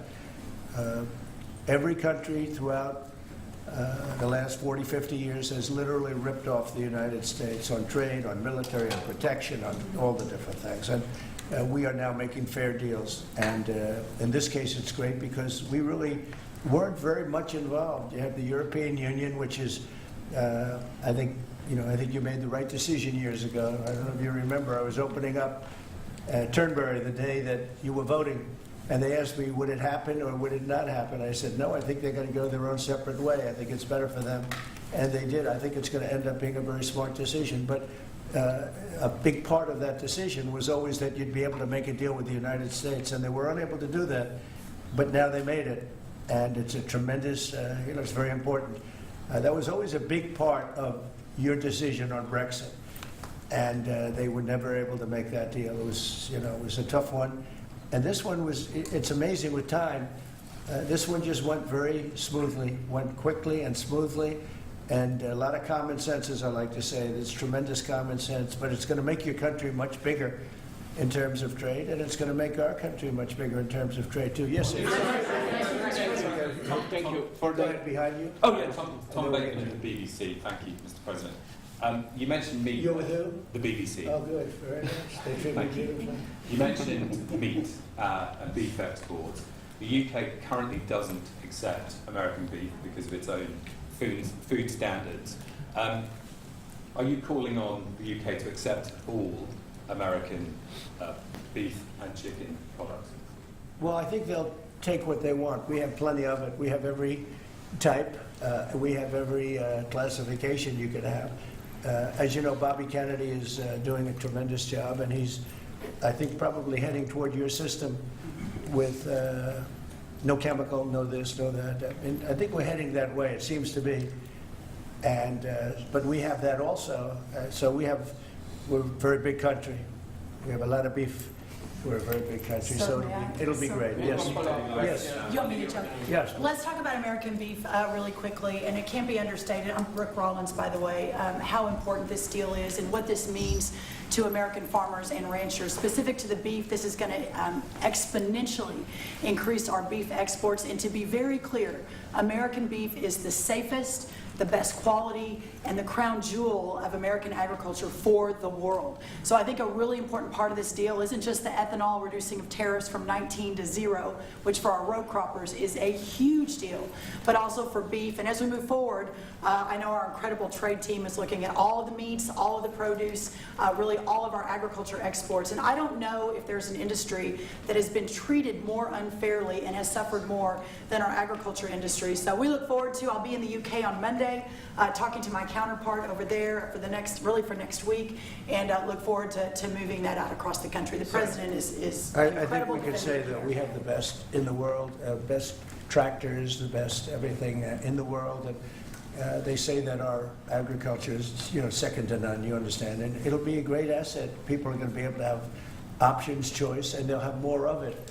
And that usually means lower prices. How about we'll do you and then you? A follow-up question for the Italian TV, Daniele Compatangelo, LA7, TV 2000, Primetime Media. So congratulations for the deal. We'll see a big revenues from the chart.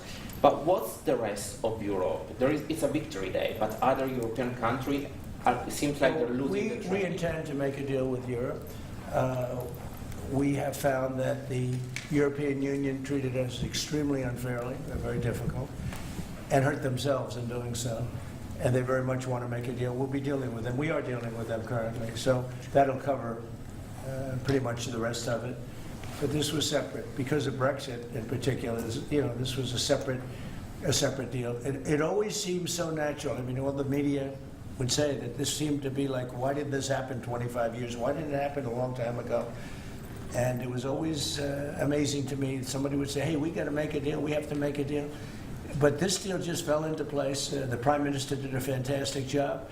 His representatives are total professionals, and they got along well, and it just seemed to work. And I think one of the reasons it did is because we blew up the whole system. If we would have just been dealing with you separately or, country by country, we blew up the whole system. It was very fair to very unfair to the United States. And I think because of that, this worked out so nicely, and I'm honored that it was the first deal. Please. Sir, you mentioned... Well, why don't you go in the back, yes. Oh, thanks, sir. I'm with the London Times. I'll say this is a great day for James Bond because now Aston Martins will be available to American buyers. But will it be even better by extending it to film? You've talked about a big tariff on films, and we'd like to know if there'll be relief on British... Well, we're going to have a discussion on that separately.